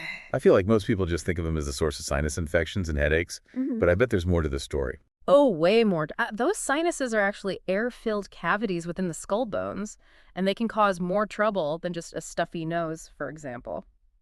Have you ever heard of an ethmoid sinus rupture? Can sinuses actually rupture? Oh, yeah. How does that even happen? More common than you think, the ethmoid sinuses. They're located between your eyes. They're especially vulnerable to pressure changes. So things like scuba diving or even just flying can cause enough pressure to rupture them, forcing air into the soft tissues of your face. So you're saying like it could happen when you're landing in a plane? Yeah, and it can be really uncomfortable and definitely something paramedics need to watch out for. Wow, so it's not just about treating a sinus infection, it's recognizing there could be something more serious going on. Right. What else about sinus issues? Well, sinusitis, a sinus infection that can sometimes lead to a brain abscess, which is very dangerous, and an air fluid level in the sphenoid sinus, the one behind your nose, that can be a sign of a basal skull fracture. Okay, so don't underestimate those sinuses. They're connected to a lot of important structures. Yeah. All right, let's continue our journey down the airway. What's next? The pharynx, The pharynx. that passageway that connects your nose and your mouth to your esophagus, where food goes, and your larynx, which leads to the lungs. You know, I always thought of the pharynx as just kind of this boring tube, but I'm sensing a butt coming. But it's actually a crucial area for airway management. Okay. Foreign bodies can get stuck there. Abscesses can form and block the airway, and even swelling from allergies or burns can cause serious problems. It's amazing how interconnected it all is. Yeah, Can you break down the different parts of the pharynx for us? absolutely. So you've got three main sections: the nasopharynx, that's behind your nose, the oropharynx behind your mouth, and the laryngopharynx, which sits right above the larynx, which is the entrance to your windpipe. So when a paramedic looks into someone's mouth, what are they actually seeing in that oropharynx region? They're seeing the soft palate, that's the back part of the roof of your mouth, the uvula, that little teardrop-shaped thing hanging down, the tonsils on either side. Okay, that makes sense. So much happening in that little space now, onto the larynx. All right. It's more than just the voice box, right? Way more. Don't underestimate the larynx. It's like a gatekeeper to the lower airway. And for paramedics, it's vital for a number of reasons. Okay, I'm ready. Let's hear it. First, it's a prime location for airway obstruction, especially from foreign objects. Second, any swelling of that delicate mucous membrane lining the larynx, it can quickly shut down the airway. Third, the larynx itself is vulnerable to direct trauma, which can be life-threatening. Wow, that's a lot to consider. Anything else? Yeah, there's more. Laryngeal trauma is often linked with cervical spine injuries. So paramedics have to be super careful in those situations. And finally, the larynx is where paramedics can access the airway in an emergency through the cricothyroid membrane. That's right, the cricothyroidotomy. Oh. So since it's so important, let's walk our listeners through the actual anatomy of the larynx. I think it'd be great if they could feel these structures on themselves while we're talking about them. I love that idea. So everyone listening, place your fingers on your neck and follow along right below your chin. You should feel a movable bone about 4 or 5 millimeters wide. That's your hyoid bone. Notice how it moves upward when you swallow. Okay, yeah, I can feel that. What's next? Now move your fingers down a bit and you'll feel the thyroid cartilage. That's the one with the bump in the front, often called the Adam's apple. This cartilage protects the vocal cords. It's kind of fascinating to actually feel these structures as we're discussing them. What's below that? Just below the thyroid cartilage, you'll feel a small gap, And then you'll encounter the cricoid cartilage, that gap between the thyroid and cricoid cartilages. That's incredibly important. It's where paramedics perform a cricothyroidotomy if they need to establish an airway in an emergency. So knowing those landmarks of the larynx is super crucial for paramedics. Now, what about the vocal cords? How do they fit into all this? The vocal cords stretch across the inside of the larynx from the back of the thyroid cartilage to the arytenoid cartilages, and they're amazingly mobile. They open and close to produce sound as air passes over them. So when you lose your voice, it's your vocal cords taking a break. Yeah, exactly. And those vocal cords are controlled by the recurrent laryngeal nerves. Damage to one of these nerves can cause hoarseness, but if both nerves are damaged, it can lead to serious airway obstruction because the vocal cords won't open properly. Wow. It's amazing how such tiny structures can have such a huge impact on our ability to breathe and to speak. All right, so we've made it past the larynx. What's our next stop on this tour of the respiratory system? The trachea. The trachea. Let's go. What wonders await us there? Oh, plenty. Well, you can actually feel the first few rings of your trachea right below that cricoid cartilage we were just talking about. It's this sturdy, flexible tube, about 10 centimeters long, runs from the larynx down to where it splits into those two main bronchi, one for each lung. 10 centimeters. That doesn't seem very long. Is that why it's so important to be super careful with endotracheal tube placement? Exactly. Paramedics got to make sure that tube doesn't go too far. It's got to stop right at the point where the trachea branches. It's called the carina. It sits at about the level of the fifth thoracic vertebra, right in front of the esophagus. Makes sense. Now, here's something I've always wondered about the trachea. If it's made of those rigid rings of cartilage, how can food pass down the esophagus behind it without getting stuck? That's a great question. It's all about design. Those tracheal rings, they're actually horseshoe-shaped open at the back. So the back wall of the trachea is soft and flexible, so when you swallow, that esophagus can bulge slightly into that space, no problem. Wow, it's like our body knew we'd need that extra space for food, but I imagine that could also cause problems, right? Like if something gets stuck in the esophagus. You're right, a large foreign body lodged in the esophagus can press on that trachea and restrict airflow. It can be super dangerous for infants and small children. So that's another thing paramedics need to be aware of. Is there anything they can do in those situations? Sometimes they can actually use a medication called glucagon the Phthe in higher doses than what's used to raise blood sugar. Glucagon can relax the muscles of the esophagus and potentially relieve that obstruction. That's good to know. Okay, so we've thoroughly explored the upper airway. What's next on our respiratory adventure? Now we venture into the lower respiratory tract. This is where things get really intricate as we follow the air on its journey deep into the lungs. Ooh, here's where it gets really interesting. Lead the way. So imagine the lower respiratory tract like this elaborate network of branching pathways, kind of like an upside-down tree. It all starts with that trachea splitting into the two main the right and left main stem bronchi, and then those bronchi branch off into smaller and smaller tubes. You got the secondary bronchi, the tertiary bronchi, and finally those tiny bronchioles. So it's like a massive tree with the trachea as the trunk and the bronchioles as all the branches, beautiful but complex. It is both of those things, and as those branches get smaller and smaller, the structure changes too. They gradually lose those rings of cartilage we saw in the trachea and are replaced by smooth muscle. Why is that change in structure important? Does it have to do with airflow? Exactly. Smooth muscle is key for controlling how much air reaches different parts of the lungs. It can constrict or relax to adjust airflow as needed. Okay, that makes sense. So is there any difference between the right and left main stem bronchi, or are they pretty much the same? They're not identical, the right main stem bronchus. It's actually shorter, wider, and more vertical than the left. Imagine holding a pencil straight up and down. That's kind of like the angle of the right bronchus. Hmm. The left one branches off at a sharper angle, more like 45 degrees. Interesting. So why is that difference in angle important? Does it have anything to do with things getting stuck in the airway? It does, because of that straighter angle aspirated foreign objects. Like if someone accidentally inhales a peanut or a small toy, are more likely to end up in the right lung. It's also why a misplaced endotracheal tube is more likely to go down the right side. Ah, so gravity plays a role there too. Absolutely, and it's not just foreign objects. Even just the way we lie down can affect airflow to different parts of the lungs. Wow, it's amazing how such small anatomical differences can have such a big impact. Okay, so we follow those branching bronchies all the way down. Where do we end up? We end up at the alveoli, those tiny air sacs where the real magic of gas exchange happens. The alveola, this is where oxygen actually enters our blood. Yeah. I can't wait to learn more.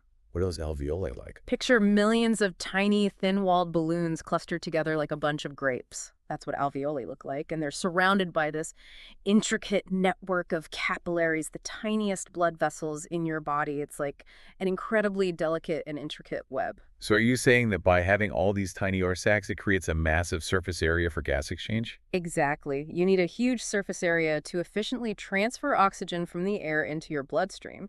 In fact, if you were to spread out all your alveoli flat, they would cover an area the size of a tennis court. Whoa, that is mind-blowing. I had no idea there was that much surface area packed into our lungs. So how does gas exchange actually happen in these alveoles? Walk us through the process. It all comes down to the respiratory membrane. It's an incredibly thin barrier that separates the air in the alveoli from the blood flowing through those capillaries.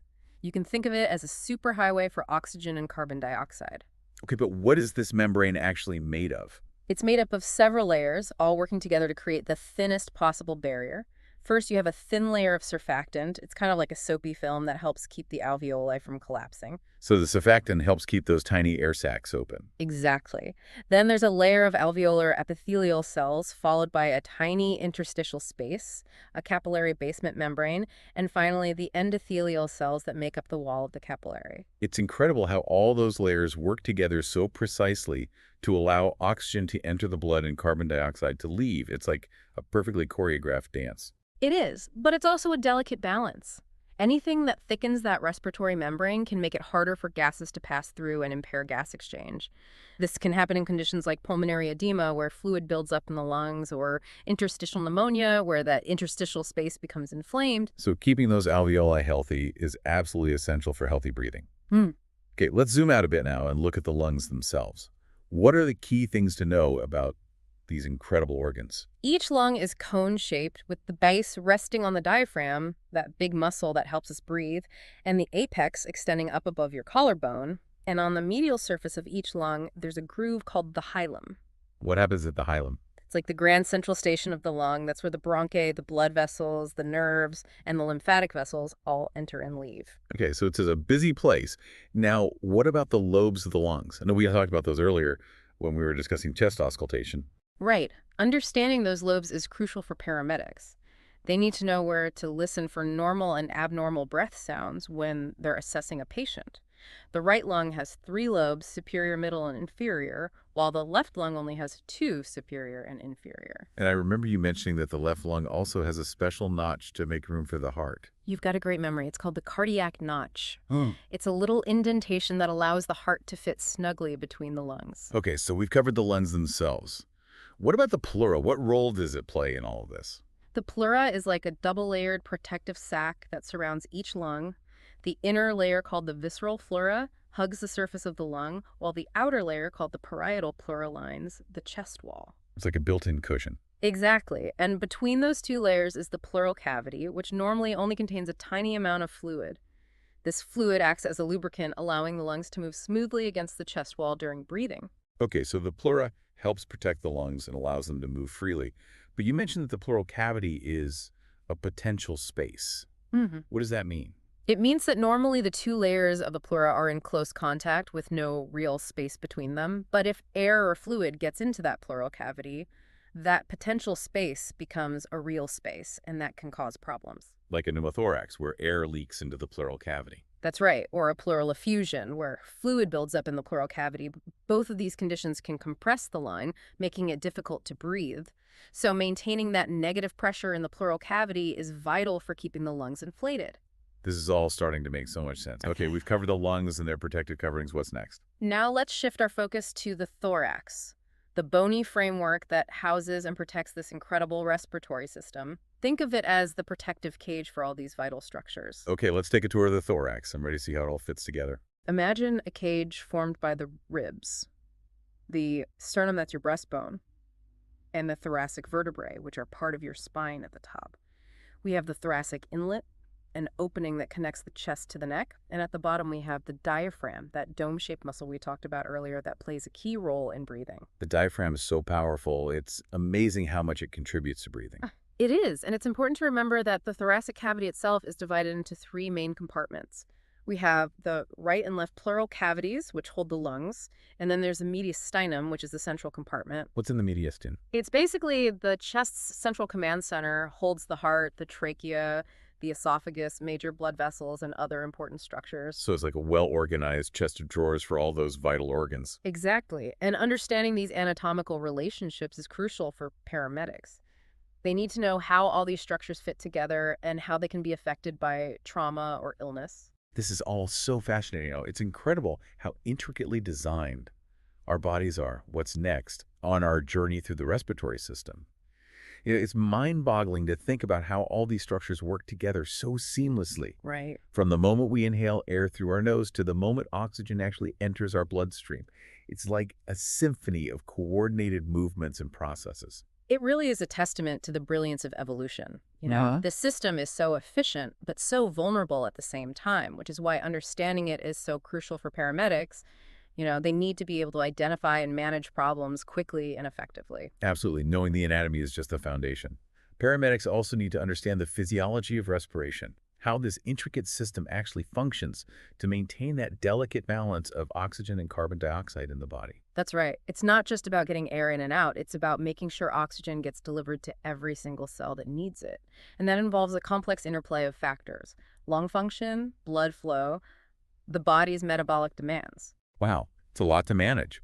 But that's what makes the work of paramedics so challenging and rewarding. They're literally saving lives breath by breath. Couldn't said it better myself. They're true heroes, armed with knowledge, skill, and compassion. Well, we've covered a lot of ground in this deep dive into the respiratory system. As we wrap up, what are some key takeaways for our listener today? Well, I hope they walk away with a deeper appreciation for the intricate design and vital functions of this amazing system. It's really a marvel of engineering. Yeah, it's something we often take for granted until something goes wrong. Exactly. I also hope our listener gained a clearer understanding of the anatomical relationships between the different parts of the respiratory system. Knowing how it all fits together is essential for accurate assessment and treatment, whether you're a paramedic or just someone who wants to understand their own body better.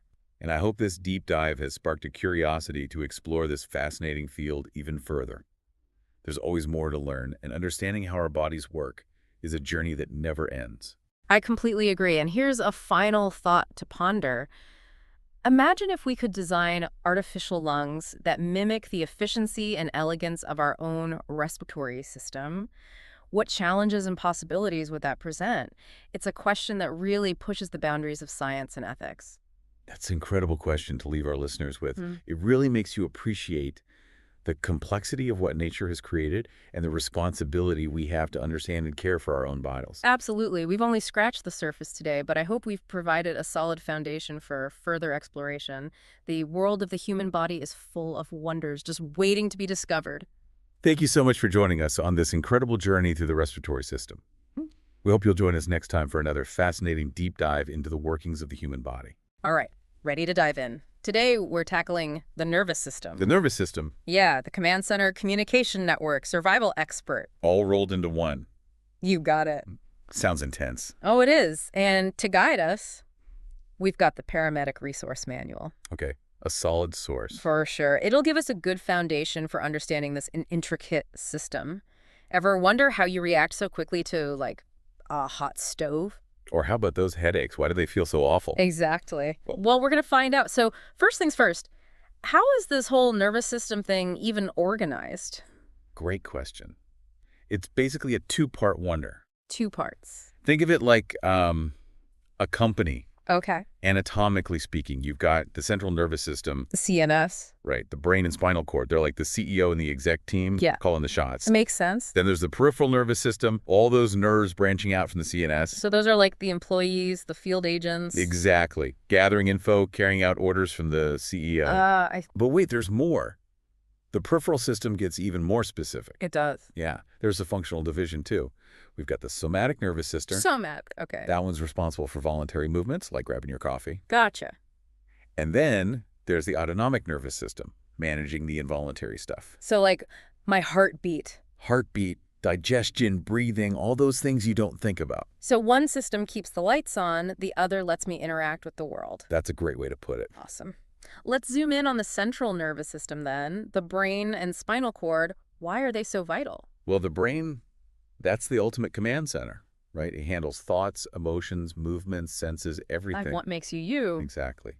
And the spinal cord. That's the info highway. relaying messages. Between the brain and the body. Super important. It really makes you appreciate how fragile it all is, encased in bone, but still damage to the CNS. That's scary. It is. And unlike other parts of the body, the CNS, it doesn't really regenerate well. That's why protecting your head and spine is so important. Couldn't agree more.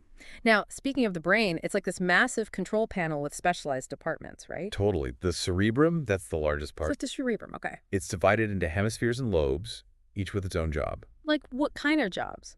We'll take the frontal lobe. Frontal lobe. That's like the brain's executive boardroom, personality, decision-making, even speech, all happen there. So is that why I overthink everything? My frontal lobe's working overtime? Could be. Then you've got the parietal lobe. That one processes touch, temperature. Feeling a soft blanket, the warmth of the sun, that's the parietal lobe. You got it. Wow, this is amazing. We're just getting started. There's also the temporal lobe, vital for hearing, understanding language, and memories. Music, conversations, memories, so much going on there. And lastly, we have the occipital lobe. That one processes all the visual info, colors, shapes, everything you see. Okay, so we've got the cerebrum covered. What about the other parts of the brain? Well, we can't forget the cerebellum. That's all about coordination and balance. So if I trip, can I blame my cerebellum? Maybe, or maybe you just need more practice. Then there's the brainstem. It's kind of the unsung hero. The unsung hero. Yeah, it controls those vital functions, breathing, heart rate, blood pressure, all the things we don't even think about. Like an autopilot. Exactly. But hold on, we've got two more brain regions to cover, right? The thalamus and hypothalamus. Oh, you're right. They're like a dynamic duo. In what way? Well, the thalamus, think of it as a sensory relay station, filtering and directing information. Like a traffic controller. Exactly. And what about the hypothalamus? What does it do? That one's the master regulator, influencing things like body temp, hunger, thirst, sleep. Wow, so much power in such a small area. It's incredible. And speaking of protection, what about those layers surrounding the brain, the meninges? Oh, yeah, the meninges, they're like a high-tech, triple-layered security system for your brain. Triple layered. Yep. You've got the dura mater, that's the tough outer layer. Then the arachnoid mater, kind of web-like and delicate. And finally, the pia mater, super thin, clinging right to the brain. Wow, that's impressive.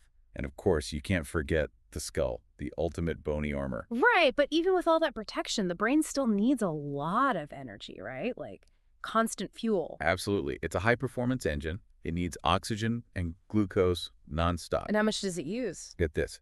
The brain uses about 20% of the oxygen your body needs, even though it's only a tiny fraction of your weight. That's amazing. Any disruption to that blood flow, that's bad news. Like a stroke. Exactly. It shows just how vital a healthy circulatory system is for the brain. Wow, this has been fascinating. We've only just scratched the surface of the central nervous system. Really? Oh, yeah. There's so much more to explore, but for now, let's shift gears to the other half of this amazing partnership, the peripheral nervous system. Okay, sounds good. We'll pick that up in part 2. Can't wait. Back again, diving deeper into the nervous system. Part 1, we explored the central nervous system, the brain and spinal cord. It's amazing how much they control. We also talked about how vulnerable the CNS is. Right, gotta protect that head and spine. But now, let's switch gears. Focus on the peripheral nervous system. The PNS. If the CNS is the command center, the PNS is like the massive communication network. Connecting the brain to the entire body. Exactly, sending signals back and forth constantly. Like your body's internet. That's a good analogy. And remember, the PNS has those two branches, somatic and autonomic. Right. Somatic for voluntary actions, autonomic for the involuntary stuff. So if I reach for my coffee, that's somatic, but my heart beating, that's autonomic, working behind the scenes. You got it. Let's break down the somatic nervous system first. Okay. It's all about sensation and movement. Experiencing and interacting with the world. That gentle breeze on your skin or tasting your favorite food. Those are all thanks to the somatic nervous system. Exactly. It carries sensory info to the CNS, then relays motor commands back to the muscles, allowing us to move. Wow, so it lets us both perceive and act on the environment. From playing the piano to running a marathon, it's all somatic. That's pretty incredible. Now, what about the autonomic nervous system, the ANS? That one handles those involuntary functions, keeps everything running smoothly. Breathing, heart rate, digestion, all that stuff. Even sweating. It's a real multitasker. It really is. And you mentioned it has two branches too, right? The sympathetic and parasympathetic. Think of them as the gas pedal and brake pedal of your body. The gas and brake. Okay, I'm intrigued. Explain that. The sympathetic nervous system, that's your fight or flight response. Fight or flight, I've heard of that. It kicks in when you're stressed or in danger, gets you ready for action. So if I see a bear, my heart races, breathing gets faster, ready to run or fight. That's the sympathetic nervous system, an ancient survival mechanism. Wow, that's amazing. And what about the parasympathetic, the brake pedal? That one's all about rest and digest, promotes relaxation, slows your heart rate, lowers blood pressure. So after I've outrun that bear, it helps me calm down. Exactly.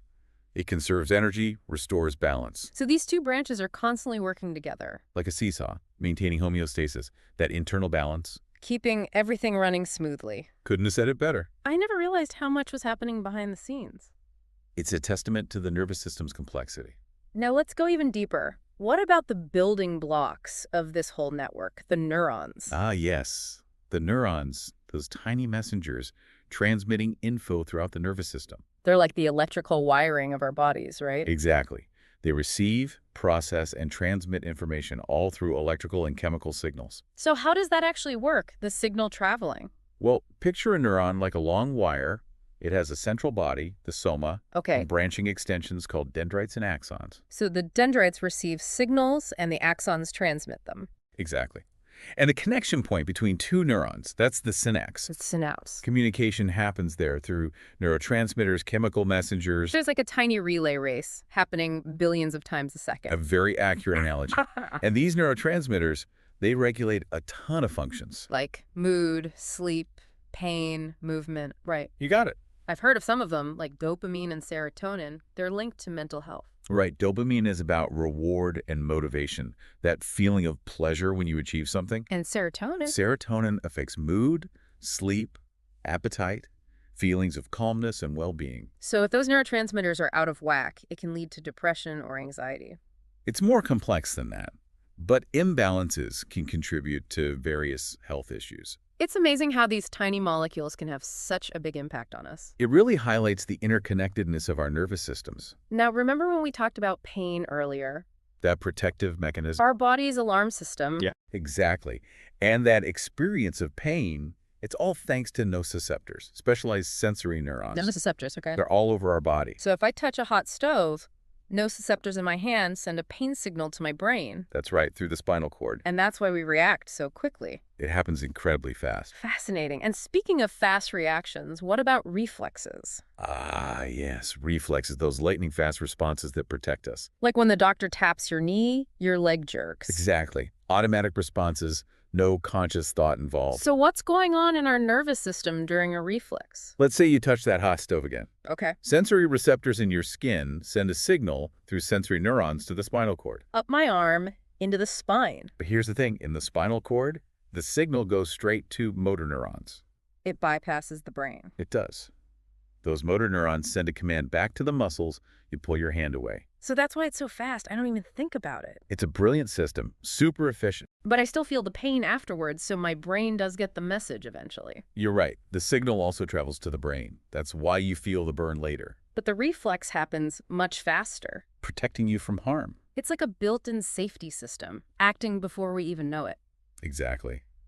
Amazing, isn't it? We've covered so much: the central and peripheral nervous systems, neurons, neurotransmitters, even reflexes. We've seen how our nervous systems let us experience and interact with the world and protect us from danger. But there's one piece missing, right? We talked about the physical stuff, but what about the mind? Ah, the mind-body connection. How our thoughts and emotions influence this whole network. It's a big question, one that neuroscientists are still trying to understand. I'm ready to dive into that. Well, we'll explore this fascinating connection in part 3 of our deep dive. Welcome back for the final part of our nervous system deep dive. We've covered a lot of ground: the central and peripheral systems, those amazing neurons, even reflexes. It's been quite a journey. But remember, we left off with a big question. Ah, yes, the mind-body connection. How do our thoughts and emotions actually influence this incredible network? It's a fascinating question. It's a bit mystical to me. Well, let's start with neuroplasticity, Oh, I've heard that term. the brain's ability to change and adapt. So our brains aren't fixed. They're constantly evolving. Exactly. It's what allows us to learn, form memories, even recover from injuries. So every time I learn something new, my brain is physically changing. That's right. New connections between neurons Existing ones get stronger or weaker. It's like rewiring. A good analogy. Hmm. And even whole brain regions can change based on what we do. That's wild. But where do thoughts and emotions fit into all of this? That's the exciting part. Our mental states can directly influence the brain. Really? How so? Well, studies have shown that things like mindfulness meditation, Meditation. it can actually increase gray matter in areas related to attention and emotional control. So by changing my thoughts, I can physically change my brain. That's the power of neuroplasticity. That's incredible. And it's not just meditation, learning a language, playing an instrument, anything that challenges your brain can have positive effects. So mind over matter is real. In a sense, yes. We have a role in shaping our own brains. But can our brains also influence our mental states? Absolutely. The brain is constantly producing signals, electrical and chemical. It's like a symphony. Exactly. And this activity gives rise to our thoughts, emotions, and behaviors. So feelings of joy, sadness, those are all rooted in brain activity. That's right. Different brain regions and neurotransmitter systems are involved in different emotions. That makes sense. Just like with neuroplasticity, imbalances in these systems can contribute to things like mood disorders. So it's a two-way street. Exactly. Yeah. Our experiences shape our brains, and our brains shape our experiences. Wow, this whole mind-body connection is fascinating. It really highlights the complexity of mental health. For sure. This deep dive has given me a new appreciation for how interconnected it all is. And how much power we have to shape our own well-being. Absolutely. It's amazing to see how our thoughts, actions, even experiences can influence our brains and minds. We're not just passengers, we're active participants. That's a great way to put it. The more we learn about the nervous system, the more we realize how much there still is to discover. Well, I feel like my brain has gotten quite the workout today, but it's been inspiring to learn about all of this. It really is an incredible system. So as we wrap up this deep dive, I want to leave our listeners with a final thought. What's that? Keep exploring, keep learning, keep being amazed by this incredible system that makes us who we are. It's a lifelong journey of discovery, understanding the nervous system and ourselves. So keep those brains buzzing, and until next time, happy exploring. Welcome to the deep dive. Today, we're tackling shock. You might think you know it, but there's always more to learn. We're going deep. Deeper than you've ever gone before. And our guide, a 2014 Paramedic training manual from the Ontario-based hospital group. Oh, wow. Paramedics. Yeah, intense, right. A little bit, yeah. But stick with us, whether you're into first aid or a total anatomy nerd. Or just curious about what happens when, your body is pushed to the limit. The stuff is fascinating. I learned a lot. Yeah, you really do. This manual, while it's, made for paramedics, it unlocks some universal truths about our bodies in emergencies. Yeah. Okay, before we get into it, I got to share this. One of the biggest things I learned. Mhm. Shock and low blood pressure Mm-hmm. aren't the same thing. Oh. I always assumed they were, but you can have one without the other. That's a really, really common misconception. It's not just about the number on the, the blood pressure cuff. Right. It's about whether your cells are getting what they need. Oxygen, nutrients, Hmm. and if waste is being cleared out. So like perfusion and oxygenation. Exactly. That's what it's all about. Keeping things running smoothly at the cellular level. So the manual says shock is a widespread reduction of tissue perfusion, There we go. resulting in inadequate oxygenation at a cellular level and inadequate removal of toxic metabolic byproducts. So perfusion is like the delivery system. Each tiny cell gets what it needs. It's like a city's power grid. Ooh, okay. If there's a major outage, Yeah. everything shuts down. Traffic lights, businesses, essential services. Shock is like that power outage, but for your body. So without enough oxygen? The cells can't make energy, waste builds up, Yeah. and, well, eventually cells die. Wow. That city analogy is a little scary, but I get it. It is serious stuff. So we've got oxygen, but the manual also goes into how cells get energy, aerobic and anaerobic metabolism. Ah, yes, the fuel for life. Those always sounded intimidating. Well, think of it this way. Aerobic metabolism is like your body running on a high-octane fuel. Okay. Needs oxygen, tons of energy. But when oxygen is scarce, like in shock, your cells switch. Anaerobic. Running on fumes, it's inefficient, less energy, and it creates harmful byproducts. Like lactic acid. Bingo. Lactic acid buildup is a big red flag. The manual mentions that. Yeah. What happens there? And what is acidosis? So lactic acid comes from anaerobic metabolism. It builds up and leads to acidosis.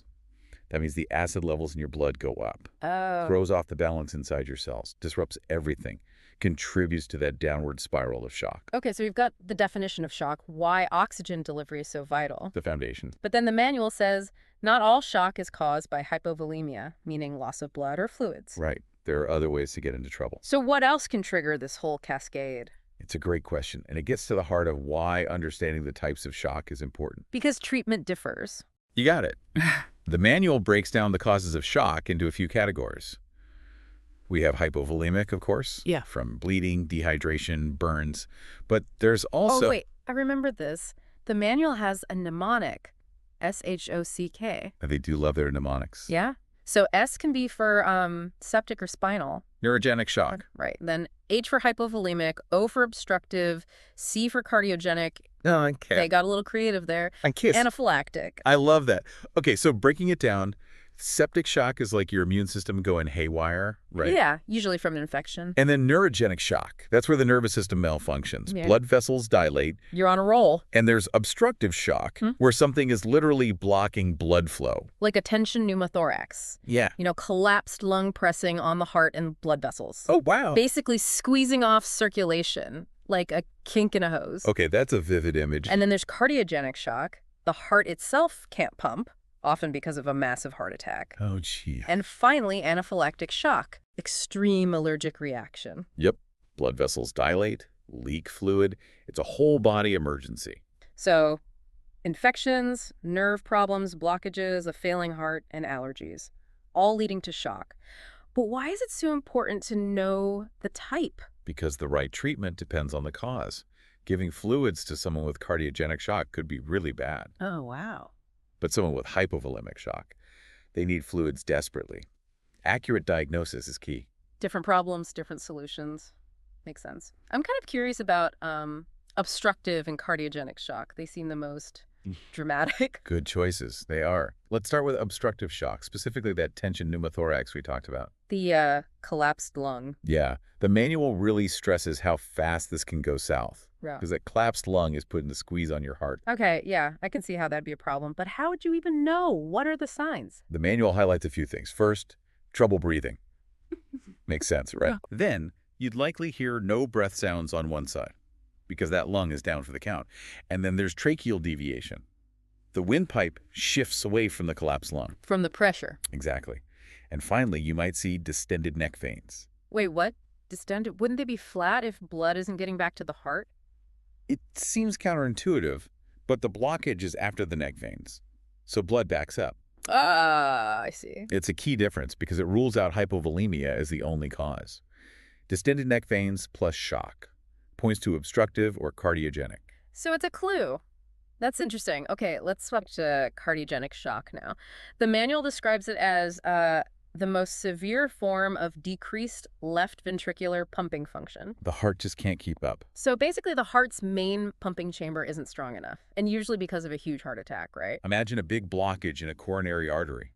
Cuts off blood to the heart muscle. Oh, no. That damaged tissue can't contract, so the heart can't pump enough blood. The manual calls it a vicious cycle. The heart attack triggers shock, which reduces blood flow to the heart, which causes more damage and worsens the shock. Like a domino effect. It's scary how efficient it is. So how does cardiogenic shock show up?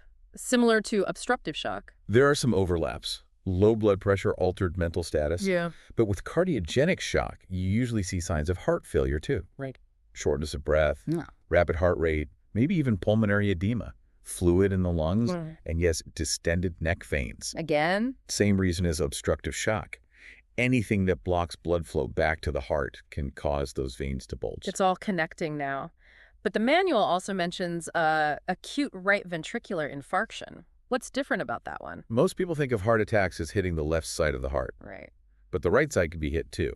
Now, the right ventricle pumps blood to the lungs to get oxygen. So if it's not working, you get a backup of blood in the veins going to the heart, hence the distended neck veins. Okay, but wouldn't the lungs be congested too? Like with left-sided heart failure? You'd think so, right? Yeah. But the lungs are usually clear because the blood backs up before it gets to the lungs. Oh.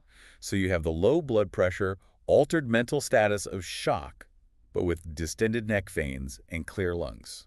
It's like a contradiction. It can be if you don't know what to look for. So this type of shock is a curveball. You got to look at the whole picture, not just one or two signs. It's like solving a medical mystery. Gather all the clues before jumping to conclusions. I like that. This is incredible stuff. Makes you realize how intricate our bodies are. But we've covered a lot. I think we should take a moment to process all this before we move on. Yeah, it's a lot to absorb. How the body tries to fight back against shock, that's next time. The counterattack. Exactly. Our bodies are amazing. Oh, totally. But in what way when it comes to shock? How they try to compensate. Like when shock sets in, it's not just giving up. There's a fight. Big time. The manual breaks it down into, well, 3 main categories. Hit me with them. Neurogenic, chemical, and hormonal. It's like, imagine a city trying to reroute traffic during a major shutdown. Okay, keeping things moving. But it's not, a forever solution. A temporary fix. Got it. So first up, neurogenic. That's fight or flight. You do. The fastest response. Nervous system takes charge. Adrenaline surge, heart races, breathing speeds up, and your blood vessels. What about They constrict, especially in your arms and legs, non-essential organs. prioritizing? Exactly. Brain and heart got to stay online. It's triage, Wow. Makes sense. But you said chemical compensation too. What's that about? So as your cardiac output drops, tissues are getting starved for oxygen. Your body tries to regulate blood gases. Okay. It can lead to something called respiratory alkalosis. Blood gets more alkaline. And that's Well, it can backfire. This pH shift, it can actually constrict blood vessels in the brain. Makes mental status worse. so even the helping mechanisms. But have a downside. They're not perfect. Yeah. Like trying to put out a fire, but the water pressure damages the house. Yikes. Okay, then there's the hormonal response. That kicks in later, right? It's slower, yeah. Adrenaline's involved, obviously. But the manual also mentions angiotensin II and aldosterone. What are those doing? Angiotensin II, powerful vasoconstrictor, narrows those blood vessels even more. And aldosterone? That tells your kidneys to hold on to sodium and water, basically increase blood volume. To compensate for the, whatever's causing the shock. Bingo. It's buying time, but it has limits if you don't fix the root cause. Those mechanisms become part of the problem. Exactly. It's like, squeezing a hose tighter and tighter. More pressure at first, but eventually. You cut off the flow completely. You got it. Oh. That's why the manual really hammers home early recognition and treatment. You don't want those temporary fixes making things worse. Yeah, it makes sense now. I thought they were purely good things. But these mechanisms, they're not equally effective for everyone. Infants, elderly, folks with, other health issues, they might not compensate as well. So our bodies are incredible, but they can't always solo this. We got to work with them, not just rely on their heroics. Speaking of which, the manual goes into hemorrhagic shock specifically. They have this whole classification system, correlates physical signs with blood loss. It's about figuring out how bad the bleeding is. Helps guide treatment. 4 classes from class Y, where it's, minimal loss, subtle signs. Class 4, life-threatening. Got to act fast, be aggressive. So class I is a leaky faucet, class 4 is a burst pipe.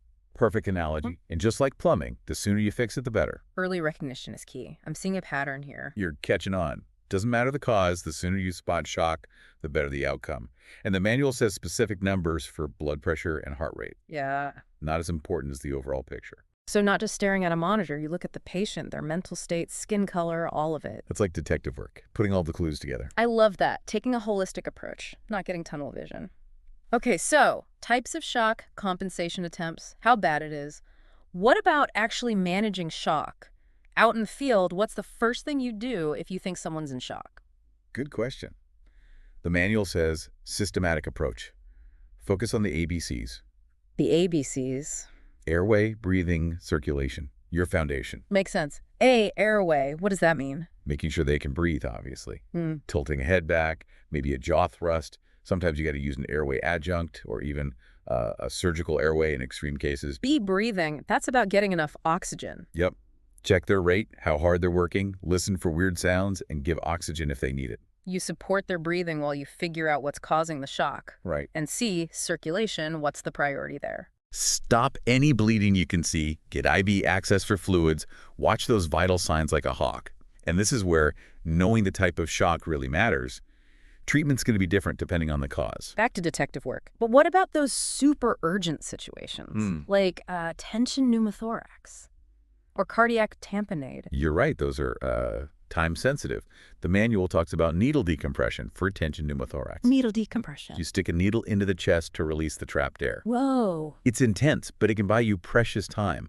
And for cardiac tamponade, where fluid builds up around the heart, Yeah. might need pericardiocentesis. Drain the fluid, take the pressure off the heart. So these are things paramedics do, like, right then and there. Sometimes. Yeah. Ideally, it's done in a hospital. For those really critical cases, getting to a hospital fast is the top priority. So it's stabilizing them as best you can, but knowing when to get them to a higher level of care. Exactly. And all throughout, you're reassessing constantly. The manual's big on that. Watching those vital signs, mental status, the whole 9 yards. So you got to be flexible, not just blindly follow a protocol. You said it. It takes critical thinking, good decisions under pressure. That's why well-trained paramedics are, worth their weight in gold. This is really making me appreciate how complex shock is and how skilled you got to be to manage it. It's a whole other level of medicine. And we've covered a ton just now. Maybe take a breath, let it sink in before we move on to the final takeaways. Sounds good. Next time, we wrap up and think about where we go from here. Welcome back to the deep dive. We've been really digging into shock, from the cells to the ways our bodies try to fix things. It's pretty remarkable, the stuff our bodies do. It is. I think what surprised me the most is just how much is going on all the time, even when we feel fine. Right. Like a whole symphony happening under the hood. Exactly. It's a good reminder that our bodies are working hard to keep us in balance. And it really shows how connected everything is, all the systems, Yeah. One thing goes wrong and it can snowball. Exactly, like a domino effect. So, as we wrap up, what are the big takeaways about shock? What should people really remember? Well, first, shock is complex. Lots of causes, different stages. It's not just low blood pressure. It's about oxygen and nutrients getting to your cells and waste getting out. And it's not just one type of shock either. We talked about that. Oh, yeah. That's crucial. Like giving fluids to someone with cardiogenic shock. Could make things worse. Way worse. But someone with hypovolemic shock, they need those fluids ASAP. So knowing the type. Makes all the difference. And recognizing it early. Huge. The faster you catch it, the better the outcome. We also learned that our bodies, while, they try to compensate. Those mechanisms, they can be a double-edged sword. Right. Like you think they're helping, but if you don't fix the root cause. They can actually cause more harm, like with the vasoconstriction. Yeah, narrows the blood vessels and then. Less blood flow overall, more strain on the heart, waste builds up, it's a downward spiral. So it's a race against time. Recognize the signs, get the right treatment. Don't wait for your body to just magically fix it. Our bodies are amazing, but they need help sometimes. This deep dive has really opened my eyes. Me too. Shock is a whole world unto itself. Before we go, I want to leave everyone with a question to think about. If you were in a situation where someone might be in shock, Good one. what's the one thing you'd do first? That really makes you apply what we've talked about. Think it through. Exactly. It's a reminder that this stuff, even though it seems, medical and technical. It has real-world implications. Absolutely. Knowledge is power, especially when it comes to health. Couldn't agree more. So keep exploring this topic. Share what you've learned. You never know whose life you might help. Thanks for joining us on the Duck Dive. We hope you found it as interesting as we did. And we'll see you next time for another deep dive. All right, let's dive into a pretty amazing system today. Okay. Your endocrine system. Oh? It's basically like your body's own super intricate messaging network. Right. And today we're going to be using a paramedic training manual as our guide, Okay, cool. which I think is really interesting because we'll be uncovering not just the science, but also how this stuff actually plays out in real life emergencies. Yeah, what's fascinating is that even though it is super complex, the basic idea is pretty simple. Okay. Just imagine your body has its own internal texting system. Okay. That's kind of what the endocrine system is doing. Okay. Glands are like tiny texting stations, Uh-huh. sending out hormones as messages Right. that travel through your bloodstream to different parts of your body, telling them what to do. So instead of emojis and slang, we've got hormones like adrenaline getting those urgent messages across. Exactly. I'm already hooked, but before we get to the dramatic stuff, let's make sure we're all on the same page. Our source material starts off by being very specific about different types of glands. Okay. Endocrine, exocrine, mixed. What's the deal with all these categories? Okay, so think of it this way. Okay. If the body is sending a text message, Yeah. Endocrine glands are the ones sending direct messages through the bloodstream. Okay. Exocrine glands are more like sending a postcard. Okay. They use ducts to deliver their substances to specific surfaces. Okay. Like your sweat glands deliver sweat to your skin. Okay, that's a helpful way to visualize it. Right. And then we have the mixed gland all-stars like the pancreas that our manual keeps bringing up. Exactly. The pancreas is such a key player Yeah. in both communication systems. Uh-huh. It produces insulin, Yeah. which is a direct message going into the bloodstream to regulate blood sugar, Mm-hmm. but it also sends digestive enzymes through ducts to help break down food. Wow. It's like the pancreas has a phone in one hand and is writing a postcard with the other. Okay, so the pancreas is clearly a multitasker we need to pay attention to, especially since paramedics encounter its dysfunction so often. Right. But let's get back to that internal texting system and map out all the major players. Sure. Our manual highlights 8 key glands: Okay. the pituitary, thyroid, parathyroid, thymus, pancreas, Mm-hmm. which we've touched on, Yep. adrenals, testes, and ovaries. Okay. It's a lot to cover, so let's start at the top. Okay. Literally with the pituitary gland. Yeah. This tiny thing is often called the master gland, right? That's definitely a powerful one. Yeah. Picture a tiny pea lay nestled right at the base of your brain, acting like the CEO of your endocrine system. Okay. It sends out hormones that control growth metabolism and even tell other glands what to do. So if it's the CEO, does that mean it's calling all the shots on its own? Not quite. It gets its orders from a part of the brain called the hypothalamus. Okay. Think of the hypothalamus as the board of directors giving the pituitary its marching orders based on what the body needs. Okay, so it's more of a power duo at the top, making sure things run smoothly. Exactly. Makes sense. Yep. Moving down a bit, we hit the thyroid gland, Okay. which I know people talk about a lot, especially in relation to metabolism and weight. Mm-hmm. What's its main gig? The thyroid is all about energy. Okay. Imagine it as your body's internal thermostat controlling how fast your cells burn calories. Okay. It produces hormones, primarily thyroxine, Uh-huh. which dictates the pace of your metabolism. That's why if your thyroid is out of whack, you might experience weight changes, Right. feel constantly tired, Yep. or have other issues. So that explains why my friend is always blaming her thyroid when she's feeling sluggish. Makes sense? What about those tiny parathyroid glands hiding behind the thyroid? Oh, yeah. They seem obsessed with calcium. Why is calcium so important? Calcium is like the construction crew of your body. Okay. It's essential for building strong bones, making sure your muscles contract properly, and even helping your nerves transmit messages.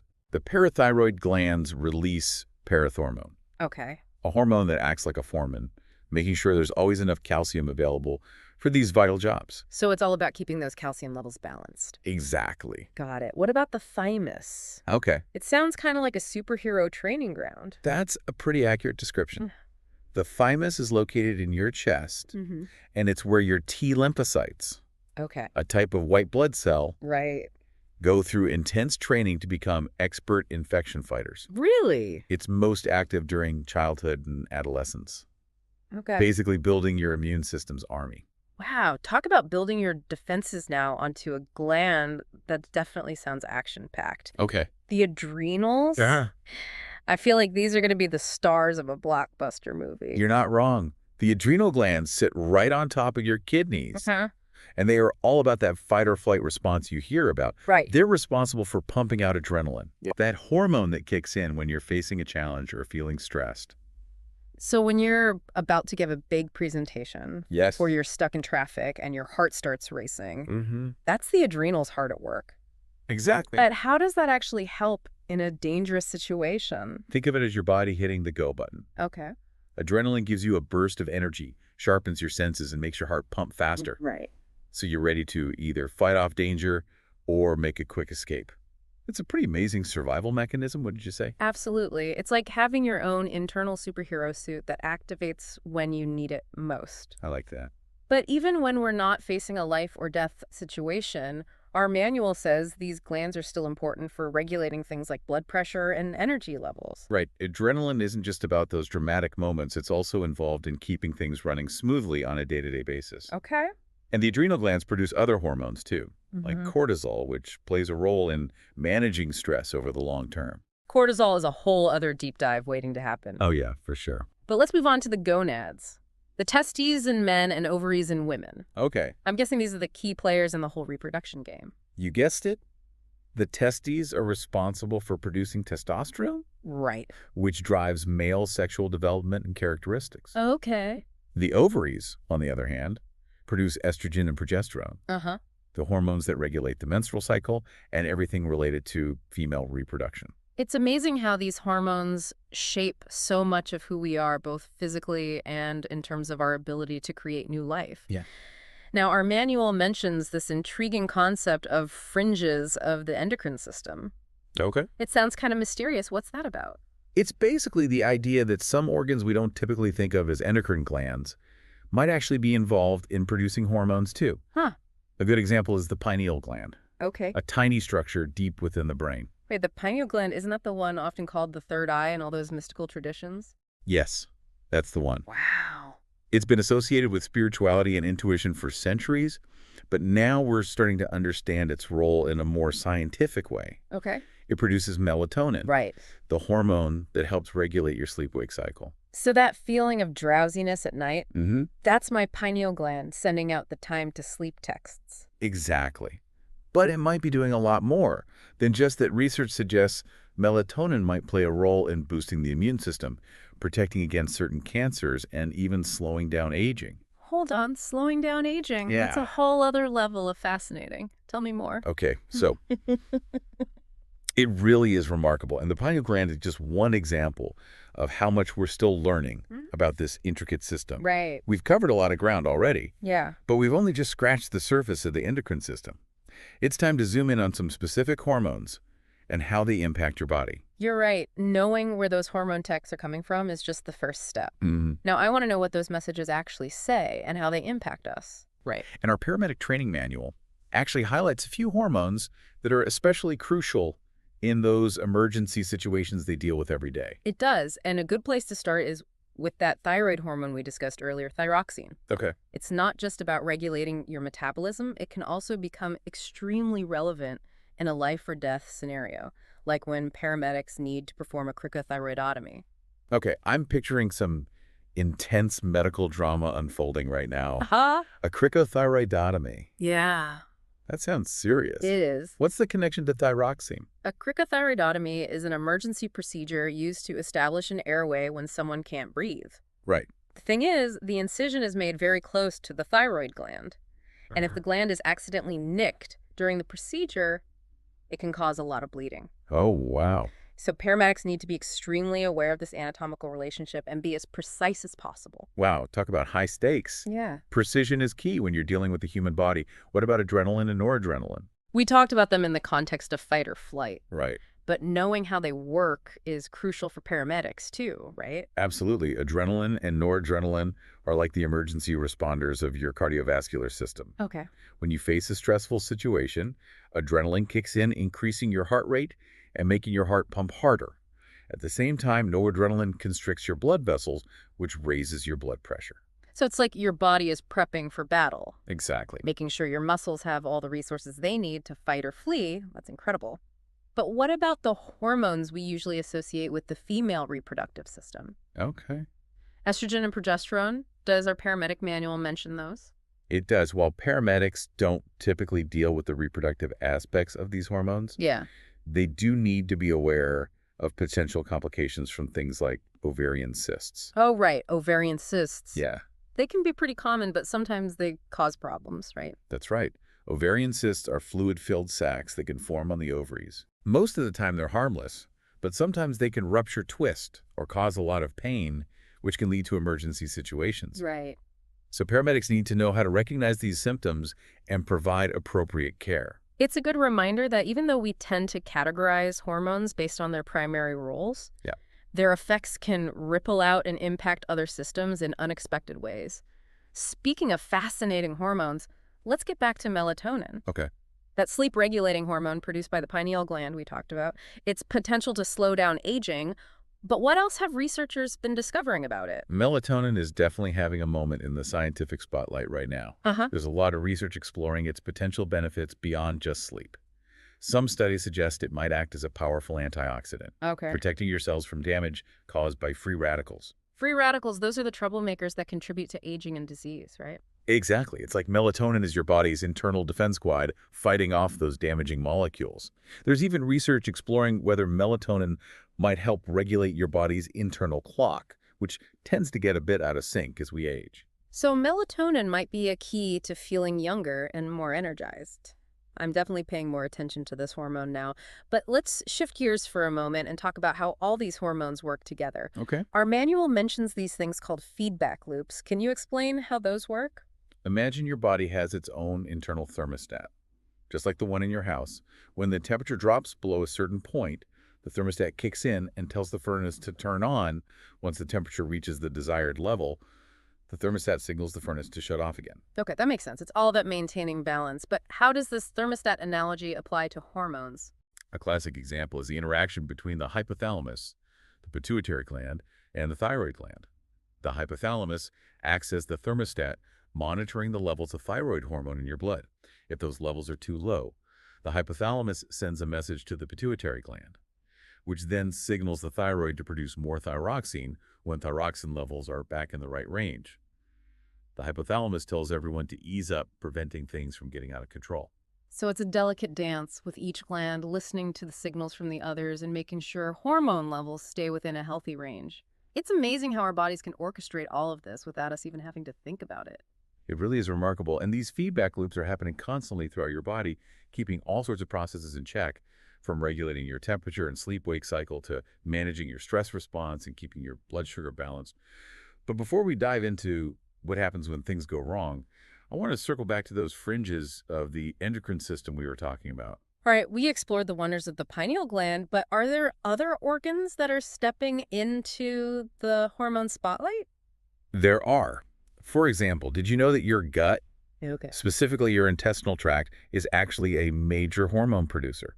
It releases hormones like gastrin secretin and cholecystokinin, which play crucial roles in digestion, and even your kidneys. Those hardworking filters that clean your blood have a hormonal side hustle going on. Wait, my kidneys are producing hormones. What are they up to? They release a hormone called erythropoietin, which is essential for red blood cell production. Wow. So your kidneys aren't just filtering waste, they're also helping to ensure you have enough oxygen-carrying cells circulating throughout your body. It's like we're discovering a whole hidden world of hormonal activity. It's almost as if every organ is contributing to this grand symphony of chemical messengers. That's a great way to put it. And as we learn more about these fringe hormonal players, it's likely to open up a whole new understanding of health and disease. But speaking of things going wrong, we've talked a lot about how hormones function in a healthy body. Now, let's shift our focus to what happens when this intricate system gets disrupted. Yes, our trusty paramedic manual goes into a lot of detail about specific endocrine disorders, and I'm ready to dive into that. After all, understanding what can go wrong is just as important as understanding how things work when they're running smoothly. Exactly. So let's delve into the world of endocrine dysfunction and explore some of the key conditions that paramedics might encounter in the field, starting with one that they see all too often, diabetes. Diabetes, it's a word we hear a lot, but I think it's time to unpack exactly what's happening in the body when someone has this condition ready to explore this challenging side of the endocrine system. We're back, and it's time to face the reality that even the most intricate systems can sometimes go haywire. Right. We've explored the amazing world of hormones when everything's working as it should. But now we're diving into the world of endocrine disorders.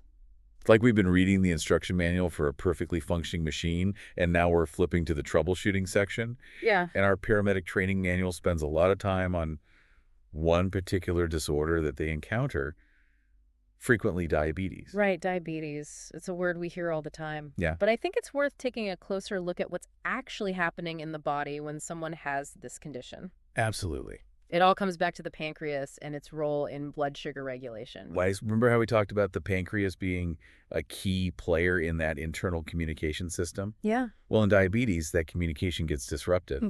The pancreas either isn't producing enough insulin or the body's cells aren't responding to insulin properly. Either way, it throws a whole system off balance. Okay, so insulin is like the key that unlocks the door for glucose to enter the cells and provide energy. Right. But in diabetes, either the key is missing or the lock is broken. Yeah, that's a good way to put it. And our manual mentions two main types of diabetes, Right. type 1 and type 2. What's the difference? In type 1 diabetes, the body's immune system mistakenly attacks the insulin-producing cells in the pancreas, Oh, wow. as if they're foreign invaders. Huh. It's an autoimmune condition, and it means the pancreas can't produce enough insulin to meet the body's needs. So people with type 1 diabetes are essentially missing those crucial keys to unlock their cells' energy stores. That sounds incredibly challenging to manage. It is. What about type 2 diabetes? Type 2 diabetes is a bit more complex, and it often develops gradually over time. Okay. In this case, the pancreas might still be producing insulin, but the body cells become resistant to its effects. It's like they're ignoring the key, even though it's right there. So in type 1, the problem's with the key production. And in type 2, it's more about the lock malfunctioning. Right. That's a helpful way to understand the difference. Now, our manual also uses a couple of terms that I always get mixed up. Okay. Hypoglycemia and hyperglycemia. Oh, yeah. Can you break those down for us? Absolutely. Hypoglycemia simply means low blood sugar, Okay. while hyperglycemia means high blood sugar. Both can be dangerous, but they present with very different symptoms, which is why it's so crucial for paramedics to be able to tell them apart in emergency situations. Okay, so paramedics need to be able to quickly assess whether someone's blood sugar is too high or too low. Right. What are some signs they would be looking for? If someone's blood sugar drops too low, they might experience hypoglycemia, Okay. which can manifest as confusion, shakiness, sweating, and in severe cases, even seizures. Imagine your brain isn't getting the fuel it needs to function properly. That's essentially what's happening in hypoglycemia. It sounds like hypoglycemia can escalate quickly and become life-threatening. What about hyperglycemia? How does that manifest? Hyperglycemia usually develops more gradually, and early signs can include increased thirst, frequent urination, and fatigue. Think of it as your body trying to flush out the excess sugar through your urine. If left untreated, though, hyperglycemia can lead to some serious complications like diabetic ketoacidosis or DKA, Yeah. or hyperosmolar hypoglycemic non-ketotic syndrome or HHNS. Those sound like medical terms you definitely don't want to hear in a diagnosis. Yeah. What exactly are DKA and HHNS, and why are they so dangerous? DKA primarily affects people with type 1 diabetes when the body doesn't have enough insulin to use glucose for energy. It starts breaking down fat instead. Okay. This process produces ketones, which build up in the blood, making it more acidic. That's where the term ketoacidosis comes from. Ah. It can lead to nausea, vomiting, abdominal pain, and even coma if not treated promptly. So it's like the body is resorting to a backup energy source, but the byproducts are toxic. What about HHNS? HHNS is more common in people with type 2 diabetes. It also involves extremely high blood sugar levels. Mm. But without the ketone buildup, the main danger here is severe dehydration, which can affect brain function and also lead to coma. It sounds like both DK and HNS are situations where every minute counts. Paramedics must have a deep understanding of these conditions and how to stabilize patients quickly. It's incredible to think about the expertise they bring to those emergency situations. It really is. The information in this training manual is quite literally life-saving. Wow. It equips paramedics to recognize these endocrine emergencies, provide appropriate care, and get patients to the hospital as quickly and safely as possible. You've helped us understand the endocrine system in a whole new light, from the fascinating functions of individual hormones to the complexities of feedback loops and even the serious consequences when things go wrong. I feel like we've gone from Endocrine 101 to an advanced seminar in just one deep dive. It's been quite a journey. We've explored the powerful influence of hormones, how they regulate our bodies, and the importance of recognizing when those systems are disrupted. We've covered a lot of ground, but as with any good deep dive, it's just the beginning. Right. There's always more to learn and discover about this intricate world within us. Exactly. Yeah. So keep that curiosity alive. Keep asking questions. And remember that your endocrine system is working tirelessly behind the scenes to keep you functioning at your best. And on that note, we'll wrap up this deep dive into the amazing role of hormones. Thanks for joining us, and until next time, stay curious. All right, so get ready, because today we are going deep. Really deep, like inside the body, deep. Deeper than deep. Today's deep dive, the human abdomen. Fascinating area. More than just, where your lunch goes. We are going way beyond the basics today, using a paramedic resource manual. Oh, wow. Not exactly, light reading, No. but trust me, some incredible insights in here. Yeah, paramedics, they have a really unique view of the abdomen. I mean, they see it all, not just the textbook anatomy. Right, exactly. They see how things can go wrong. sometimes in pretty dramatic ways. Exactly. And that's kind of what we are going to unpack today, how medical professionals use, landmarks and maps to kind of navigate this complex area, how scars can reveal hidden medical histories, and even how pain can be so tricky. It can show up in a completely different spot from its actual source. Yeah, it's like detective work. Yeah. Using clues, but instead of clues at a crime scene, we're looking for clues on the body itself. I love that. Okay, so let's start with the basics. If you're trying to explain like a pain in your belly, how do doctors know exactly what you're talking about? It's not like they can just point and say, oh, right there next to the spleen. Right, they need a system. Yeah. That's where the abdominal quadrants and regions come in. Right. Think of it like a compass. Mm. It guides medical professionals to the right spot. Uh-huh. You've probably heard of them, upper right quadrant, lower left quadrant, and so on. Right. They use these along with external landmarks, Mm-hmm. like the costal margin, which is basically the bottom edge of your rib cage, Okay. or the inguinal ligament running from your hip to your pubic bone. Okay. They use those to create a very precise map of the abdomen. Okay, I get the quadrants, but why all the fuss about, like, the bony landmarks? Well, imagine you're a paramedic and you arrive at an accident scene. Mm. You need to quickly assess the patient. Right. And relay information to the hospital. So using these landmarks as reference points Mm. allows for clear communication. Yep. It's concise, ensures that everyone's on the same page, literally on the same page when it comes to the location of an injury or pain. That makes so much sense. It's like their own language. It is Okay. a universal language for medical professionals. Okay. So now things get really interesting. Surgical scars. This manual talks about them like they're chapters in a patient's medical history. It's true. Yeah. Scars can offer valuable insights into past surgeries, potential underlying conditions. Let's say you see a midline scar running down the abdomen. Uh-huh. That's a telltale sign of an exploratory laparotomy, Okay. possibly due to trauma or a serious condition like an aortic aneurysm. So it's more than just a mark on the body. Oh, yeah, It's a clue it is. that can guide future decisions. Absolutely. Okay. What other scars are like flashing neon signs for medical professionals? Okay, a subcostal scar just below the ribs might indicate a gallbladder removal, while a McBurney scar in the lower right quadrant, points to an appendectomy. Oh, right. But here's one that's particularly fascinating. A scar from an abdominal bifemoral bypass. That sounds serious. What does that tell us? It suggests that this person has a history of significant cardiovascular problems, Really? potentially affecting blood flow to their legs. See, this type of scar, it's not just about the past procedure. It's a potential red flag Oh, wow. for future cardiac concerns. Mm-hmm. So imagine you're a doctor and you're seeing this patient, for something completely unrelated. Right. That scar, it could influence your entire approach to their care. Wow. Each scar whispers a story. It does. Knowing how to listen Mm-hmm. can be like crucial for both diagnosis and treatment. Okay, we've navigated the external landscape, but now I'm ready to go deeper, literally, into the layers within. This manual mentions this thing called the peritoneum. It sounds kind of like an internal saran wrap. That's a pretty good analogy.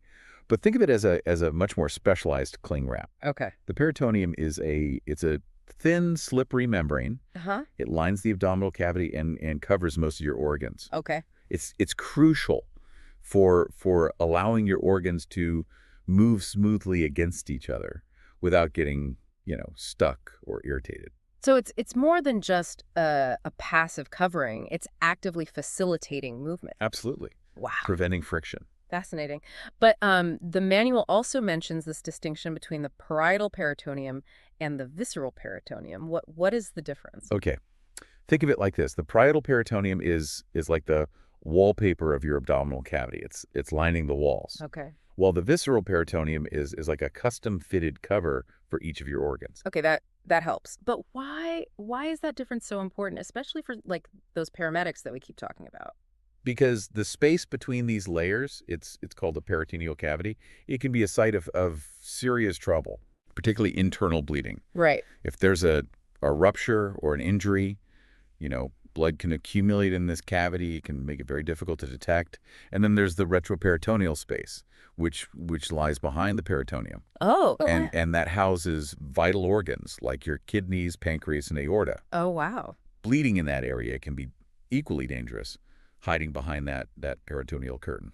So knowing the layout of these layers and spaces is essential, Oh, yeah. especially in those critical, like, first responder situations. Absolutely. It's Yeah, like knowing the blueprints of a building to find a hidden room. it is. Okay, let's shift gears a little bit. Okay. From anatomy, let's talk about pain, Okay. because I think we've all had our fair share of abdominal discomfort at some point.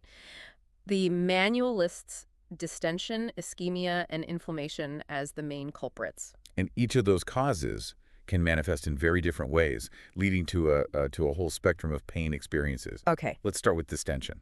Okay, imagine a balloon overinflating. Yeah. That's what happens to your organs when there's a blockage or obstruction. Yeah. Think of a bowel obstruction or a blocked ureter in the case of those dreaded kidney stones. Okay, I'm getting the picture. It's like an internal pressure cooker. Yeah, it is. What about ischemia? Oh, that's serious. Ischemia means that an organ isn't getting enough blood flow, Right. essentially being starved of oxygen and nutrients. Wow.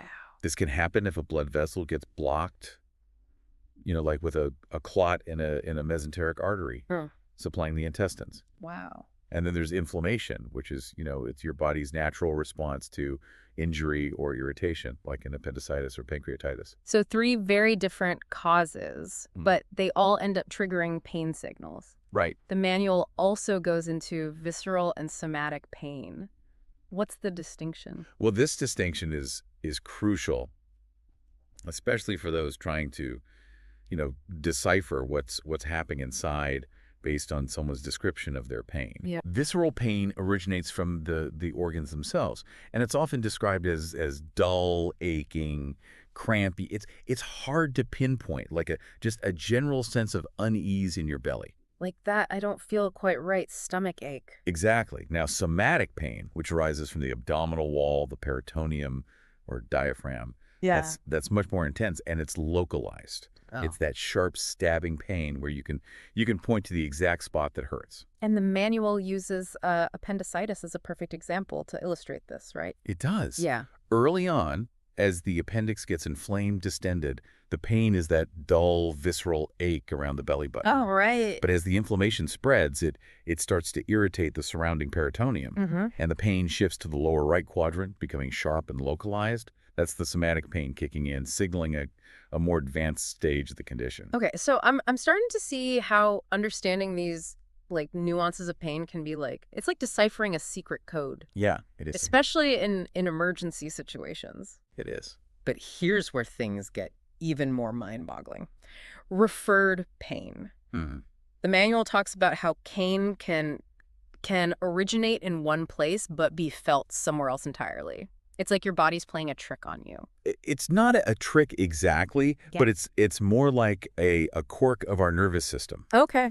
Sometimes the nerves carrying those pain signals from the different parts of the body, they travel along similar pathways to the spinal cord. Uh-huh. This can lead to a sort of cross-wiring, causing the brain to misinterpret the location of the pain. Okay, so give us an example, because this is blowing my mind. Classic example is the pain from a heart attack. You might feel it in your chest, of course, but it can also radiate to your left arm, Right. your jaw, even your back. And that's because the nerves carrying signals from the heart and those areas, they share pathways in the spinal cord. So your brain gets confused. It thinks the pain is coming from, your arm when it's actually your heart in trouble. That's wild. So you could have jaw pain as the first sign of a heart attack. It's possible. And that's why it's so important to be aware of these patterns of referred pain. Okay, I'm officially fascinated and terrified. The manual mentions another example that's equally bizarre. Pain in the right shoulder blade can sometimes be a sign of gallbladder problems. How is that even connected? It seems strange, but again, it comes down to shared nerve pathways. Mm-hmm. Irritation in the gallbladder can trigger pain signals that travel along the same pathways as those coming from the right shoulder blade, leading to that misplaced pain. Oh, wow. Okay, I'm starting to realize that pain is far more complex than I ever imagined. So this raises a big question. If pain can be so deceptive, how can doctors ever be sure that they're treating the right problem? That's where a thorough medical history, Yeah. a careful physical examination, and a deep understanding of these patterns of referred pain, become absolutely crucial. Right. It's like detective work. Piecing together all the clues to arrive at the correct diagnosis. So it's not just about treating the pain itself, it's about understanding what's behind it. Exactly. Yeah. Treating the underlying cause is key to resolving that pain long term. Okay, all right. I think I've wrapped my head around the complexities of pain Okay. for now. So let's move on to the stars of the show, the organs themselves. Okay. Give us the roll call of the key players in this abdominal orchestra. Okay, let's start with the liver. It's the body's ultimate multitasker. Uh-huh. It's like a giant chemical processing plant. Okay. It filters toxins from your blood, produces bile for digestion. Right. It stores glucose, plays a vital role in metabolizing fats and proteins. Wow.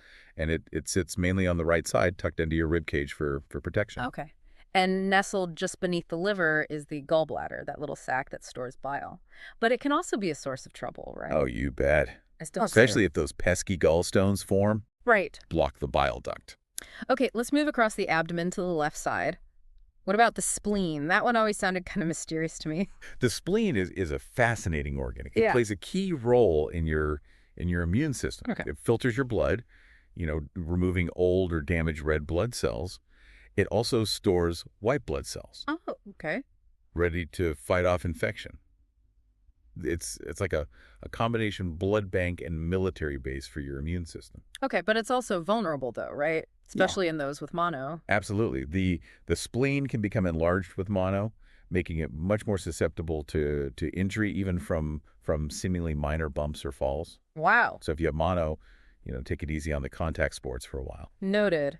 Okay, last but not least, what about the pancreas? That one always sounds a bit intimidating to me. The pancreas is a real workhorse. Okay. Plays a critical role in both digestion and blood sugar regulation. It produces enzymes that break down fats, proteins, and carbohydrates in your food. And it also produces insulin, Right. the hormone that helps your body utilize glucose for energy. So it's a powerhouse of an organ. Yeah. But it can also cause problems though, right? Unfortunately, yes. The pancreas can be affected by, gallstones that block the pancreatic duct, Right. leading to a painful inflammation called pancreatitis. Right. And long-term alcohol abuse can also damage the pancreas, causing chronic pancreatitis and other serious health issues. Okay, so it's an organ that we need to treat with respect. Yes, we do. Now, I'm ready to follow the food. We've talked about all these individual organs, but what about the digestive journey itself? Where does food go after it leaves the stomach? It goes right into the small intestine. It's a coiled up tube that's actually much longer than you might think. Oh, really? It's divided into 3 sections: the duodenum, the jejunum, and the ileum. Each section playing a specific role in breaking down food and absorbing nutrients. And the duodenum is the first stop. It is. That's where the real action begins. The duodenum receives that partially digested food from the stomach, Right. along with digestive juices from the pancreas, bile from the gallbladder. So it's like a mixing bowl. It is, combining all these powerful digestive forces. What about the jejunum? What's its role in this digestive dance? The jejunum is where the majority of nutrient absorption takes place. It's lined with tiny finger-like projections called villi, which increase the surface area for absorption, allowing those nutrients to enter your bloodstream. Wow, so it's all about maximizing absorption, Well, getting the yeah. most out of those nutrients. And then we reach the ileum, the final stretch of the small intestine. What happens there? The ileum's like the cleanup crew. It absorbs any remaining nutrients, Mhm. along with bile salts and vitamin B12, and then it passes the remaining waste products into the large intestine, also known as the colon. Okay, so the ileum is like the last chance saloon for nutrient absorption. It is. And then we enter the colon, which is a whole other world, right? The colon is where water is absorbed from that remaining waste, forming solid stool. It's also home to a vast community of bacteria. Yeah. That gut microbiome we talked about earlier, which plays a crucial role in digestion and overall health. So the colon is more than just a waste disposal system. It is. It's a thriving ecosystem. Yeah. Okay. And then let's not forget about the infamous little appendage, the appendix. Oh, yes, the appendix. Despite its, notoriety for Yeah. causing trouble, Right. it doesn't actually have any known function in digestion. Really? It's a bit of an evolutionary leftover, a remnant from our ancestors. So it's basically just hanging out, waiting to cause appendicitis. Well, not exactly. While its function is still debated, some research suggests it might play a role in maintaining a healthy gut microbiome, Okay. but it certainly has a knack for getting inflamed and causing problems. Right. Okay, we've covered the digestive organs, but I'm curious about those major blood vessels Oh, okay. that we always see in those dramatic medical illustrations. Yeah. What about the aorta and the IVC? Those seem pretty important. Oh, they are. They are. The aorta is like a superhighway Okay. carrying oxygen-rich blood from the heart to the rest of the body, Right. including all those abdominal organs we've been discussing. And the IVC is the return route, right? It is. Carrying the deoxygenated blood back to the heart. Exactly. It's like a complex network of roads, Uh-huh. ensuring that blood is constantly circulating, delivering oxygen and nutrients while removing waste products. But the aorta, especially like the abdominal portion, can be a site of those dangerous aneurysms, right? That's right. An abdominal aortic aneurysm, it's a bulge or a weakening in the wall of the aorta, and it can be, life-threatening if it ruptures. So it's a condition that needs to be taken seriously. Oh, absolutely. Regular checkups, especially if you have risk factors like smoking or a family history of aneurysms, Right. are crucial for detecting and treating these potentially deadly bulges. Okay, noted. Now, let's not forget about the urinary system, which is kind of tucked away in the back of the abdomen. Right, we've got the kidneys, those bean-shaped organs Yeah. that filter waste products from the blood Uh-huh. and produce urine. They're protected by the rib cage, Mm-hmm. but they can still be vulnerable to injury, Mm-hmm. especially from blunt trauma. And then the urine flows from the kidneys through those narrow tubes called the ureters down to the bladder, where it's stored until it's time to go. Exactly. And those ureters can be the site of those excruciating kidney stones we talked about earlier. All right, right. Those stones can get lodged in the ureters, causing waves of intense pain that radiate from the flank or lower back down to the groin. I've heard it described as one of the worst pains imaginable. Well, I think we've covered a lot of ground, literally and figuratively, in this abdominal exploration. What are some key takeaways you want our listeners to remember from this first part of our deep dive? Well, I think the most important thing is to appreciate the incredible complexity and interconnectedness of all the organs and systems within the abdomen. Yeah. It's not just a collection of, individual parts. It's a highly orchestrated symphony of functions, Right. all working together to keep us alive and thriving. Absolutely. And I think understanding, the layout, the potential pitfalls, and even like the language that medical professionals use to describe this area can really empower us to advocate for ourselves and make more informed decisions about our health. Absolutely. It's not about becoming medical experts ourselves, but having a foundational understanding of how things work. Right. What can go wrong and what to look out for. I love that. So stay tuned for part 2, where we'll delve deeper into some common abdominal conditions, explore the latest advancements in the field, and arm ourselves with some practical tips for keeping our bellies happy and healthy. We will. And we'll also debunk some of those, common myths and misconceptions about abdominal health. Oh, good. I'll share some resources for those who want to learn more. It's going to be fascinating. It is. See you in part 2. Welcome back to our journey through the abdomen. In part 1, we covered a lot of ground, from anatomical landmarks to the mysteries of referred pain. But now I'm ready to get down to the nitty gritty, the actual conditions that can cause trouble in this intricate part of our bodies. It's one thing to understand the layout, the players involved, Right. but knowing what can go wrong and how is what really helps us connect this knowledge to our own health. Exactly. So let's start with a condition that sounds almost too simple to be true. Hernias. It's essentially a weakness in the abdominal wall, right? That's the basic idea, but the implications can be far more complex. Okay. Think of your abdominal muscles like a sturdy woven tapestry, Uh-huh. holding everything in place. Okay. But sometimes that tapestry can develop a weak spot or even a tear.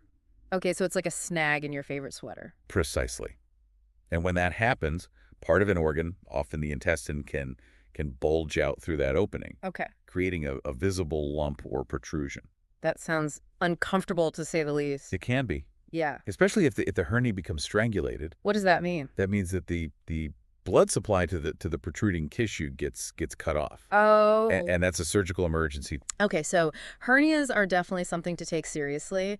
What are the most common types, the ones we should like be aware of? The most frequent culprits are inguinal hernias, Okay. which occur in the groin area. They're more common in men Right. because of a natural weakness in the inguinal canal where the spermatic cord passes through. Right. Right. But women can get them too. Okay, makes sense.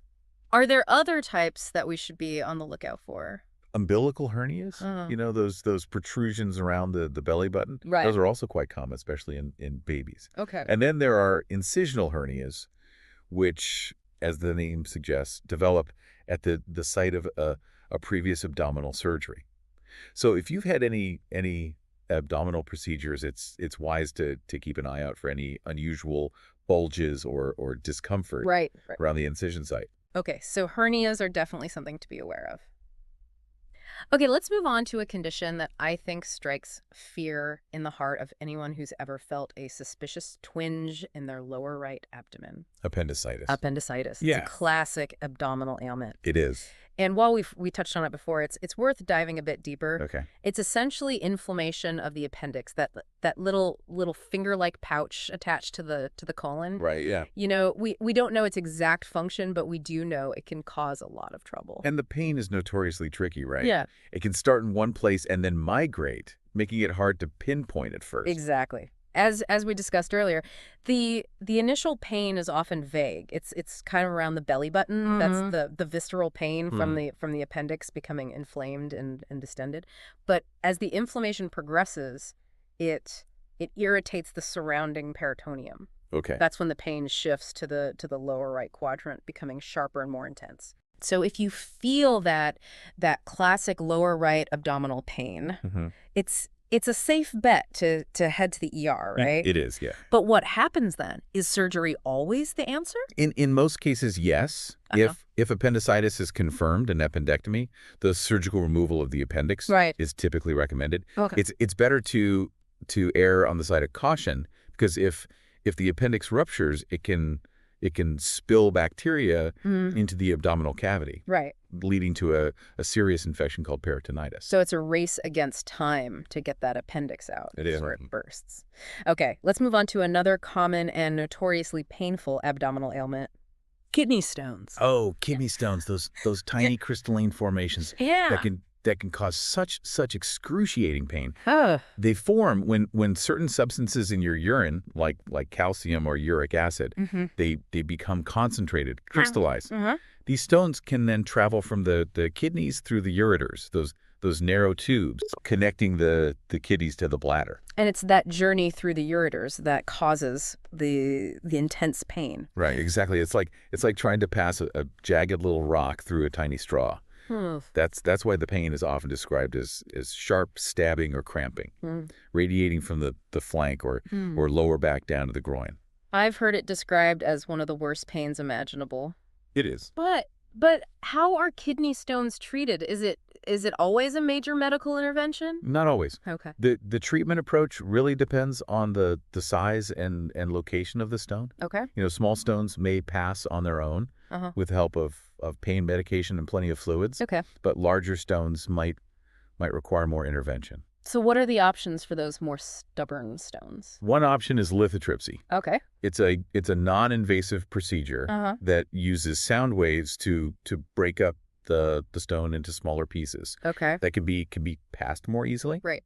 Another option is ureteroscopy, where a thin, flexible scope is inserted through the urethra and bladder into the ureter to remove or break up the stone. So there are different approaches, There are. depending on the situation. Okay, we've talked about kidney stones, but what about their partners in crime, gallstones? We mentioned them earlier in relation to the gallbladder, but I think they deserve their own spotlight. They certainly do. Gallstones are similar to kidney stones in that they form when substances in the bile, primarily cholesterol, Right. crystallize, and Yeah. these stones can then lodge in the bile duct. blocking the flow of bile Okay. and causing a whole cascade of unpleasant symptoms. And the pain from gallstones is typically in the upper right abdomen, right? Yes, that's the classic location. Okay. Often described as a sharp, intense pain under the right rib cage, sometimes radiating to the back or shoulder blade. Ugh. How are gallstones typically treated? Is surgery always necessary? Again, it depends on the situation. Okay. You know, small asymptomatic gallstones may not require any treatment at all. Okay. But if they're causing pain or other problems, Yeah. the most common approach is a cholecystectomy, Okay. which is the surgical removal of the gallbladder. So like with appendicitis, it's often a matter of just removing the offending organ. It is. It seems like surgery is a common theme It can be. when it comes to abdominal problems. It's true that many abdominal conditions require surgical intervention. Right. But it's important to remember that early diagnosis and treatment Yeah. can often prevent complications Right. and lead to better outcomes. That's a good point. We've covered a lot of ground in terms of common abdominal conditions, but I want to emphasize that this is just, a glimpse into the vast array of issues Yes, that can arise in this complex region of the body. absolutely. Yeah. The abdomen is home to so many vital organs and systems. Right. And any number of things can go wrong. So it's important to remember that we've only scratched the surface. Right. It's all about being aware of the possibilities, listening Mhm. to our bodies, and seeking medical attention when we notice something isn't quite right. But I'm also wondering, what about prevention? Okay. Are there things we can do to reduce our risk of developing these abdominal ailments in the first place? That's a fantastic question, and the good news is that there are absolutely things we can do Okay. to support our digestive health and reduce our risk of many of these conditions. Okay, let's hear it. Give us the good stuff. What are some practical tips Okay. we can incorporate into our daily lives to keep our bellies happy and healthy? Okay. Let's start with the foundation of good health. Okay. A balanced diet. Yeah. Focus on a diet rich in fruits, vegetables, whole grains, lean protein. Okay. These foods provide the fiber, the nutrients, and antioxidants that support a healthy digestive system. So it's all about nourishing our gut from the inside out. It is. What else can we do? Hydration is key. Right. Drinking plenty of water Yes. throughout the day helps keep things moving smoothly through the digestive tract, Okay. prevents constipation, and it can even help reduce the risk of kidney stones. So staying hydrated is good advice for overall health too. Absolutely. Okay, what about exercise? Does that play a role in abdominal health? Absolutely. Yeah. Regular physical activity Right. helps maintain a healthy weight, which in turn reduces the risk of developing conditions like hernias and gallstones. Okay. It also improves digestion and helps keep things moving through your intestines.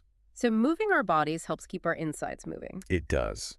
Okay. What about stress? We all know that stress can wreak havoc on our bodies. It can. But does it directly impact our abdominal health?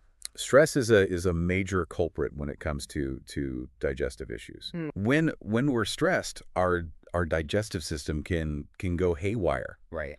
leading to symptoms like indigestion, bloating, constipation, or diarrhea. So finding healthy ways to manage stress is crucial, not just for our mental well-being, Right. but for our digestive health as well. Absolutely. So what are some effective stress-busting techniques? Well, there are so many options. Yeah. Exercise is a great stress reliever, Uh-huh. as are mindfulness practices like meditation or deep breathing exercises. Right. Spending time in nature, listening to music, or engaging in hobbies that you enjoy Right. can also help lower stress levels. It's all about finding what works for you. Those are all great suggestions. Are there any other lifestyle habits we should be mindful of when it comes to preventing abdominal issues? Being mindful of portion sizes is important. Yeah. Overeating can put a strain on your digestive system, Right. leading to discomfort and indigestion. So listening to our body's cues and stopping when we're comfortably full. Exactly. And finally, be aware of your medications and how they might affect your digestion. Right. Some medications can cause side effects like constipation or diarrhea. Right. So talk to your doctor if you have any concerns. That's a good reminder. Yeah, Our medications can have like unexpected impacts on our digestive system. they can. It's empowering to know that we have some control over our abdominal health We do. by incorporating some of these healthy habits Yeah. into our lives. Absolutely. By incorporating these healthy habits into our lives, we can significantly reduce our risk of developing many common abdominal problems. Right. It's all about being proactive and taking care of ourselves from the inside out. I love that. So we've covered a lot of ground in this second part of our deep dive, from hernias and appendicitis to kidney stones and gallstones, and even some practical tips for prevention.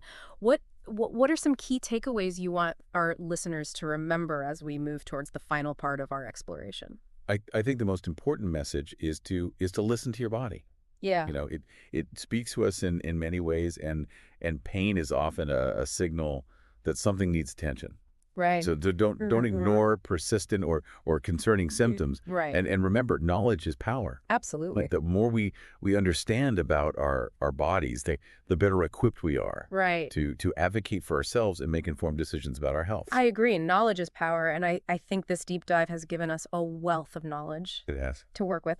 Okay, so in our final segment, we'll explore some of the cutting-edge advancements in abdominal health, debunk some of those common myths Well, and misconceptions, and provide some additional resources for those who want to learn even more. we will. It's going to be fascinating.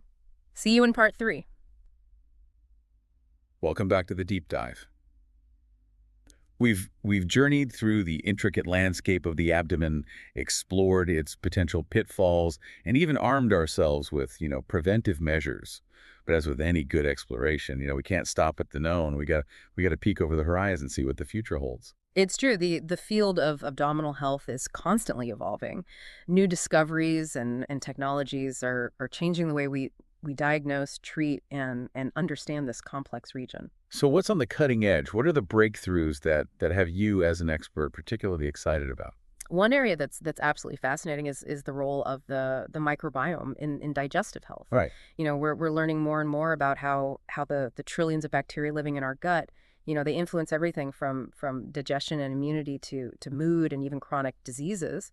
It's like we have this whole inner world, a hidden ecosystem. You do. And the balance of that ecosystem can have huge ripple effects on our overall well-being. What kind of research is happening in this area? Well, researchers are working on ways to manipulate the gut microbiome, to improve health. We're seeing the use of, probiotics, prebiotics, and even fecal transplants to treat conditions like inflammatory bowel disease, Wow. irritable bowel syndrome, and even obesity. Fecal transplants. That sounds pretty intense. It does. But I guess if we can harness the power of a healthy microbiome, to treat disease, it makes sense. It's a rapidly evolving field, and while it might sound, unusual, Right. the early results are promising. Wow.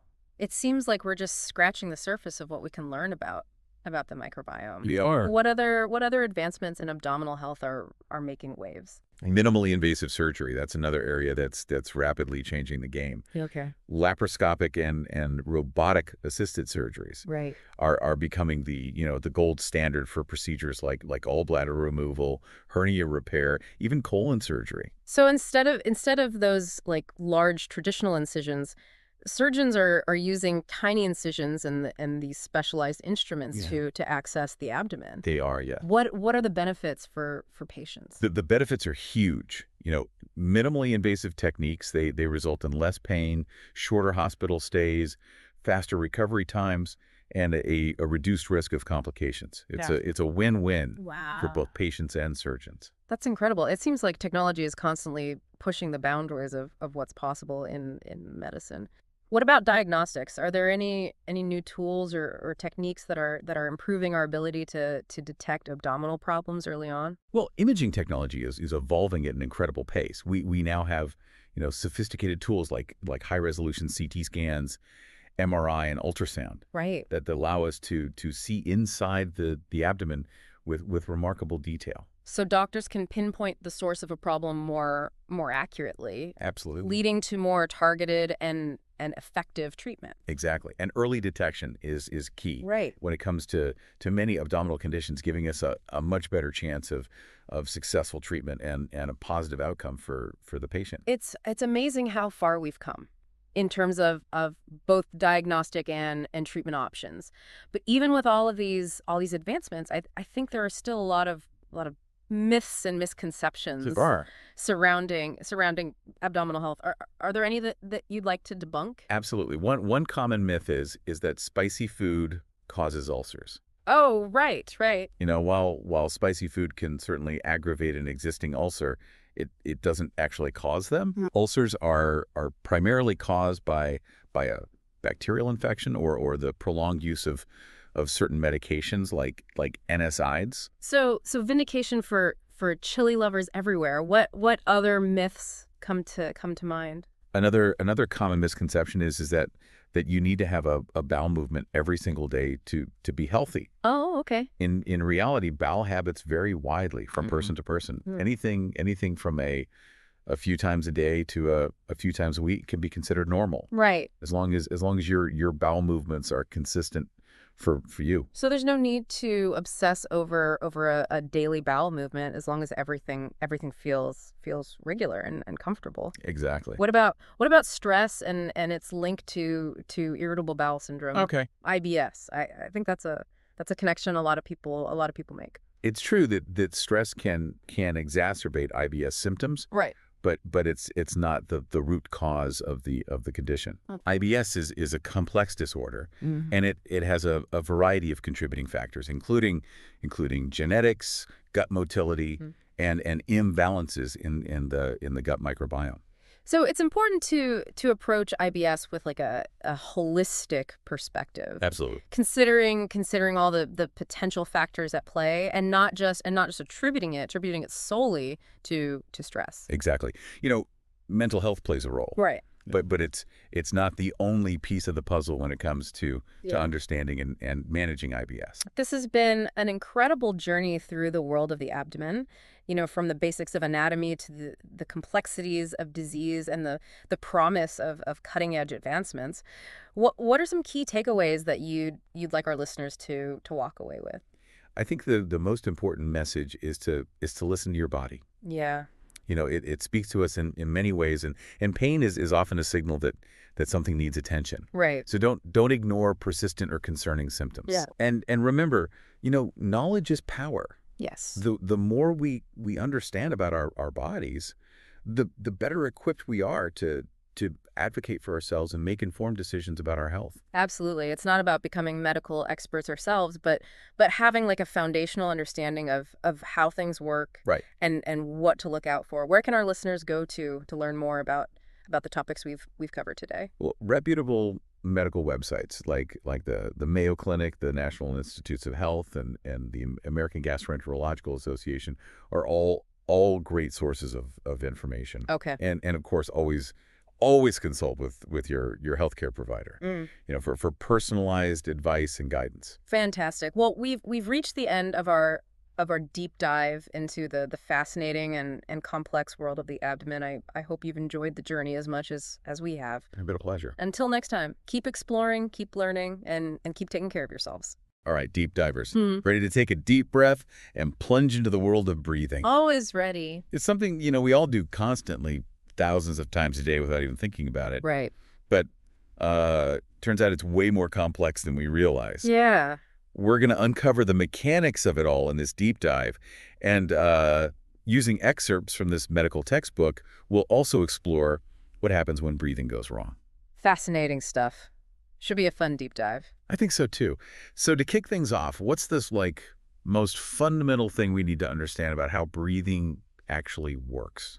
Well, it all boils down to airflow. Right. And, you know, the basic principle is that air always moves from areas of high pressure to low pressure. Okay. Yeah, that makes sense. Just like, you know, if you open a window on a windy day, the air rushes in because the pressure outside is higher than inside. Right, of course. It's a simple concept, but it's the foundation of how we breathe.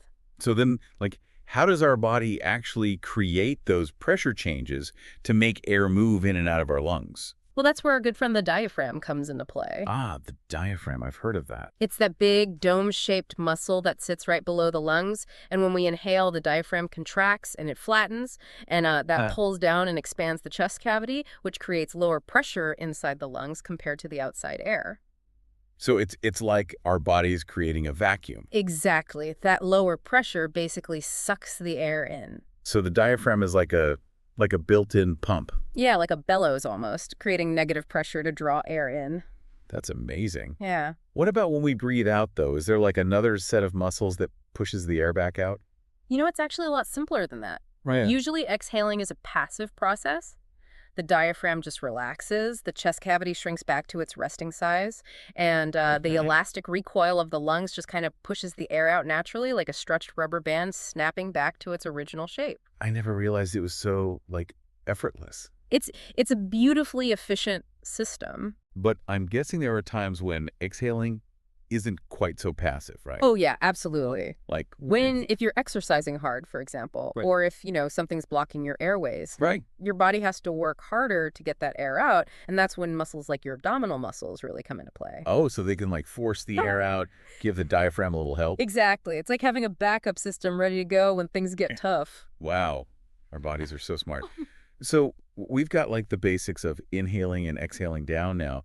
But what about those automatic reflexes that the textbook mentioned? Yeah, like coughing and sneezing. Yeah, exactly. Remember it said something about the glottis being involved? I'm not even sure I know what that is. Right. So the glottis is this little opening between your vocal cords, and it plays a key role in those reflexes. And what's fascinating is it's really just variations on those same basic mechanics of breathing that we've been talking about. Okay, walk me through it. Let's start with coughing. What's actually happening in our body when we cough?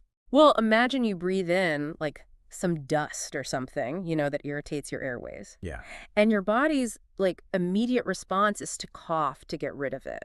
makes sense. Like a defense mechanism, right? Exactly. First, you take a deep breath and, kind of preparing for that cough. Right. Then your glottis slams shut, Oh, wow. which traps the air in your lungs. Interesting. And then your chest and abdominal muscles contract, building up all this pressure behind that closed glottis. So it's like building up steam almost. Yeah, perfect analogy. Okay. And then, boom, the glottis suddenly bursts open and all that pressurized air explodes out, carrying that irritant with it. So that's why a good cough can feel so forceful. Exactly. It's all that pressure being released. What about sneezing then? Is it similar to coughing? It's very similar. The main difference is that a sneeze is triggered by those irritants in your nasal passages, and so the air is forcefully expelled through your nose instead of your mouth. So it's like a targeted cough specifically for your nose. Exactly. It's like your body's way of saying, get out of here. I like that. So both coughing and sneezing are basically using air pressure to clear out unwanted stuff, and it all comes back to that glottis acting like a valve to control the flow of air. Exactly. That makes sense. Yeah, the glottis is pretty important. It is. Speaking of airflow, the textbook mentioned all these different lung volumes, tidal volume, residual volume, and Yeah, there are a bunch of a them. bunch of others, yeah. It can be a lot to keep straight. It is. It's a lot. So what's the most important one to understand? Well, a good place to start is tidal volume, Okay. which is simply the amount of air you breathe in and out during a normal, relaxed breath. Okay. So, just your everyday breathing volume. So it's like the baseline. Yeah, Okay, exactly. that makes sense. What about, I remember seeing one called FEV1. That sounded pretty technical. Oh, yeah, FEV1. That stands for forced expiratory volume in 1 second. Wow. Basically, it measures how much air you can forcefully exhale in 1 second after you take a deep breath in. Okay. And it's a really, really key measurement that doctors use for diagnosing and monitoring lung diseases like asthma and COPD. So if someone has asthma or COPD, their FEV1 would be lower because their airways are narrowed and it's harder to exhale quickly. Exactly. That's why doctors use it to, track how well treatments are working Okay. and also to, assess the severity of those conditions. So it's like a quick snapshot of how well your lungs are working. Exactly, yeah. This is making me realize just how much is going on every time we breathe. Oh, it's a symphony of coordinated actions really Wow. happening without us even realizing it. Yeah. And we haven't even talked about the nervous system's role in regulating all of this. Wait, the nervous system's involved too. No. You mean our brains are controlling our breathing without us even knowing it? Absolutely. There's a specialized area in our our brainstem called the respiratory center. And it's constantly monitoring carbon dioxide levels in our blood, Okay. making sure we're breathing just the right amount to keep everything balanced. So even when we're not consciously thinking about breathing, our brain is making sure we're doing it right. Exactly. And that's why, things like holding your breath or, even just feeling anxious can change your breathing pattern. Right. Because your brain's responding to those changes and trying to, maintain that balance. That is so wild. This is like way more complex than I ever imagined, yet it all just works together so seamlessly most of the time. It's a beautiful system, really. But I am curious, what happens when this delicate balance gets disrupted? Oh, good question. The textbook mentioned all these different respiratory illnesses, so can we dive into those a bit? Yeah, absolutely. That's where things get really interesting, and we can start to see how these, basic principles of breathing are affected when things go wrong. All right, let's do it. Okay, great. Okay, so we've covered the basics of breathing. Right. But I remember the textbook talked about how common respiratory illnesses can really mess with these mechanisms. Yeah. And it even had those kind of funny nicknames like the pink puffer and the blue bloater. Yeah, those always stick with people. They're definitely stuck with me. So tell me, what is COPD really? What's happening in the lungs with that? Well, COPD, or chronic obstructive pulmonary disease, it's kind of an umbrella term that covers a couple different conditions like Yeah. emphysema and chronic bronchitis, Right. which, often occur together. Oh, But the key thing to remember with COPD is that airflow is chronically obstructed. Yeah. Meaning it's harder for air to move in and out of the lungs over time. so that chronic obstruction, that's the common thread. Exactly. How does that actually look different in these pink puffer and blue bloater presentations? Yeah, good question. So let's start with the pink puffer. Okay. This usually describes someone with emphysema as the main driver of their COPD. Okay. And with emphysema, the tiny air sacs in your lungs, called alveoli, Mm-hmm. they get damaged and lose their elasticity. So you can almost imagine them like tiny balloons that have lost their stretch, Yeah, okay. They just can't bounce back as easily. So if the alveoli are damaged like that, it must be way harder to get air out of the lungs. Exactly. And that's why they're called puffers, Oh, right. because they often have to use a lot of effort to exhale. And Yeah. you might even see them, kind of pursing their lips to help force that air out. Right. And they also tend to be thin and have this barrel-chested appearance because Right. their lungs are chronically overinflated. And they're pink because they're working so hard to breathe Yeah. So the idea is that they're getting enough oxygen. they are, at least for a while. Okay. They may not actually be pink in color, but their blood oxygen levels are often pretty normal, unlike the blue bloater.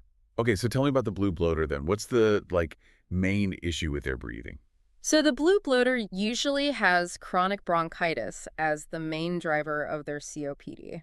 And in this case, the airways are constantly inflamed and they're producing excess mucus. Ugh, that sounds awful. It is. Makes it really difficult for air to move freely. It's like trying to breathe through a straw that's all clogged up. Yeah, that's a great analogy. And, because they're not getting enough oxygen, their skin can take on this bluish tint. So that's where the blue comes from. Exactly. And what about the bloater part? Well, they also tend to be, stocky, maybe overweight, Okay. often have swollen legs and ankles from fluid buildup. Oh, wow.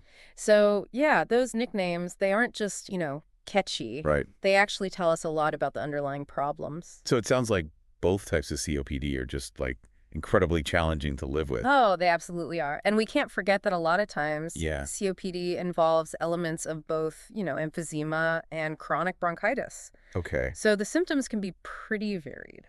The textbook mentioned that even something like a rib fracture can be especially dangerous for people with COPD. Why is that? Well, you see, coughing is really essential for people with COPD, Mm-hmm. especially those with chronic bronchitis, Right. because it helps clear out all that excess mucus. Okay. But if someone has a rib fracture, it's going to be incredibly painful to cough. So they might not cough as effectively, Right. which could lead to more mucus buildup and even worse breathing problems. Exactly. So even a seemingly minor injury like that can have serious consequences. Wow. It really highlights how fragile their respiratory system can be. It does. This is making me think about all the different ways like respiratory illnesses can show up, Yeah. The textbook had a whole section on symptoms and signs, and it wasn't just about difficulty breathing. Right. What are some of those other things that, might indicate a respiratory problem? Well, think about the common cold, right? Yeah. You might have a runny nose, sneezing, coughing. Right? Those are all classic signs that, something's irritating your respiratory system. Yeah, those are the obvious ones. But what about the, less obvious signs? Well, even just the characteristics of a cough can tell you a lot. Is Yeah. it a dry cough Mm. or a productive cough with, phlegm? What color is the phlegm? How long has it been going on? All those things. So like a cough that lingers for weeks, that could be a sign of something more serious than just a cold. Exactly. Okay. And then there's coughing up blood, what we call hemoptysis. Mhm. That's always a red flag. Yeah, it definitely sounds serious. Requires medical attention. What about chest pain? The textbook mentioned that too. Ah, yeah, chest pain. Chest pain can be tricky. How so? It's one of those symptoms that could be caused by, so many different things. Right. From a simple muscle strain to something as serious as a heart attack.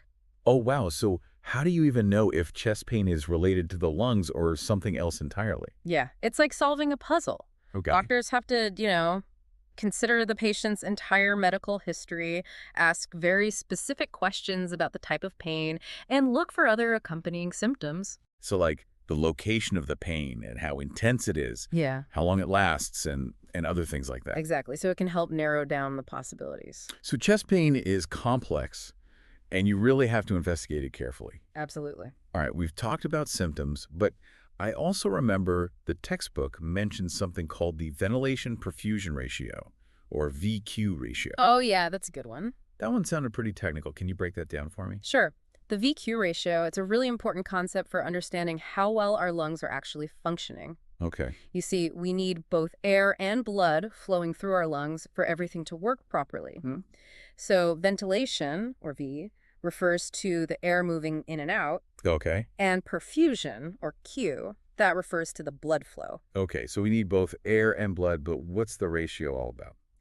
Well, ideally, we want the amount of air reaching those tiny air sacs, the alveoli, Right. to perfectly match the amount of blood flowing past them. Okay. That's what we mean by a VQ ratio of 1, like a perfect match for optimal gas exchange. So it's like the oxygen from the air can easily diffuse into the blood, Exactly. and the carbon dioxide from the blood can diffuse into the air to be exhaled. Perfect. Like a well-choreographed dance. Nice. So what happens when that balance gets messed up? Then things can go wrong. Like with asthma, for example. Exactly. In asthma, the airways constrict, which reduces the amount of air reaching the alveoli. Oh, okay. So you have this situation where, perfusion, the blood flow, might be normal, Right. but ventilation, the airflow, is reduced. Okay. And that creates a low VQ ratio. So the blood is flowing past the alveoli, but there's not enough air there to actually oxygenate it. Exactly. It's almost like having a traffic jam on a highway Okay. leading to a delivery center. Right. So the trucks representing the blood are all ready to pick up the oxygen, Mhm. but the road is blocked, so the delivery is delayed. I like that analogy. Yeah. So even if someone is breathing in plenty of oxygen, Yeah. if it can't get to where it needs to be, they're still going to have problems, Exactly. And that can lead to low blood oxygen levels, which is which is called hypoxia. right, hypoxia, and that's dangerous. Very dangerous. So Yeah. it's not just about breathing in the air, it's about making sure that oxygen gets to the right place. Exactly. And it sounds like asthma isn't the only thing that can disrupt this balance. Oh, no, not at all. What else? Any condition that affects either ventilation or perfusion can throw off that VQ ratio. Okay. So, even if someone has perfectly healthy lungs, if their heart isn't pumping blood effectively, Right. that can cause problems too. So if the heart's not pumping enough blood to the lungs, Yeah, then perfusion is decreased, even if the airways are clear. exactly. In that case, it's like having plenty of packages ready to ship, All right. but not enough delivery trucks to get them to their destination. Another great analogy. Yeah. It really highlights how interconnected our respiratory and circulatory systems really are. It does. This is making me realize that breathing is so much more complex than I ever imagined. And we've covered so much ground already. I know. From the basic mechanics of inhaling and exhaling to these complex things like COPD and the VQ ratio. I feel like I'm starting to get the big picture. That's great to hear. Yeah. but I have a feeling we're not done yet. Oh, not even close. There's still so much more to explore. Okay, I'm ready. All right, let's dive in. All right, so we've talked about like the big picture stuff, airflow, blood flow in the lungs. Right. But the textbook also mentions some like really fascinating details about what happens at the microscopic level. Oh, yeah, it gets pretty wild down there. There was this whole section about surface tension in the alveoli Yeah. and how it could like make breathing incredibly difficult Mm-hmm. if it weren't for this thing called surfactant. Surfactant. Yeah, it's pretty amazing stuff. So remind me, how does surface tension even work in the alveoli? Remember, the textbook had this magnet analogy. Yeah, so think of the alveoli. You know those tiny air sacs where gas exchange happens? Right. They're lined with this thin film of liquid, Okay. and imagine those air sacs as tiny magnets. Okay. The surface tension of that liquid is like the magnetic force trying to pull the opposite sides of the alveoli together. So it's like those air sacs are constantly trying to like shrink inward. Exactly. And if that force wasn't checked, it could actually cause those alveoli to collapse. Wow, that sounds like it would make breathing like impossible. Oh, it would be incredibly difficult, like trying to inflate a bunch of tiny wet balloons, Yeah, okay, I get it. It would take a tremendous amount of effort. But thankfully we have surfactant, right? Surfactant to the rescue. So what is surfactant exactly and how does it like help with this? Well, surfactant's it's a substance produced by special cells in the alveoli, Yeah. and it acts kind of like a detergent, Oh, go again. reducing the surface tension of that liquid lining. Yeah. So it's like adding soap to those wet balloons, making them easier to inflate. Exactly. Okay, that makes sense.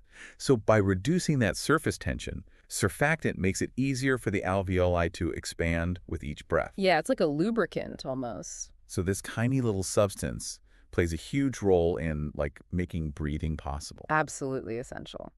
The textbook mentioned premature babies and something called infant respiratory distress syndrome. Oh, right. What does that have to do with surfactant? Well, that's a perfect example of how important surfactant really is. Okay. Because premature babies often haven't developed the ability to produce enough surfactant on their own yet. Okay. So their alveoli are like way more prone to collapse. So these babies have to work much harder to breathe because of that like increased surface tension. Exactly. You might see them, grunting, flaring their nostrils, Oh, wow. and their chest might even sink in with each breath. We call that retractions. That's got to be really scary for parents. It's a very serious condition, but luckily, we've made huge strides in treating it. Oh, good. Doctors can give premature babies artificial surfactant, Okay. which helps their lungs function properly until they can produce their own. So it's like a temporary fix until their bodies can catch up. Exactly. That's incredible. It's amazing how such a tiny substance can make such a big difference in a baby's life. It really is remarkable. I have to say, after all this, I'm feeling a whole new level of appreciation for our lungs. Yeah. And this whole process of breathing, Hmm. it's way more complex than I ever realized. Yeah, it really is an incredible system. We've only like scratched the surface today, but I feel like, I don't know, I have a better understanding now. Well, that's what we're hoping for. Yeah. Give you a glimpse into, the amazing symphony of actions that take place every time you breathe. One of the biggest takeaways for me is just how interconnected everything is. Absolutely. We've talked about muscles, nerves, blood vessels, even those microscopic forces like surface tension, all working together. Yeah, all playing their part. It just makes you realize like how important it is to take care of our lungs. Couldn't agree more. What are like some simple things that people can do to keep their lungs healthy? Well, the biggest one, hands down, is don't smoke. Right. That's the most important thing you can do to protect your lungs. Okay, good advice. And staying active, maintaining a healthy weight, getting vaccinated against, respiratory illnesses like the flu, those can all make a big difference too. Okay, those are all good tips. So as we wrap up this deep dive, what's like one final thought you'd like to leave our listeners with? That's a good one. I think the next time you take a breath, just pause for a moment and appreciate that simple act. Yeah. And think about like the journey that air takes as it enters your body, nourishes your cells and then exits, carrying away those waste products. It's pretty amazing when you think about it. It's a remarkable process that we often take for granted. I agree. Well, to our listeners, keep exploring, keep learning, and most importantly, keep breathing. We'll catch you on our next deep dive.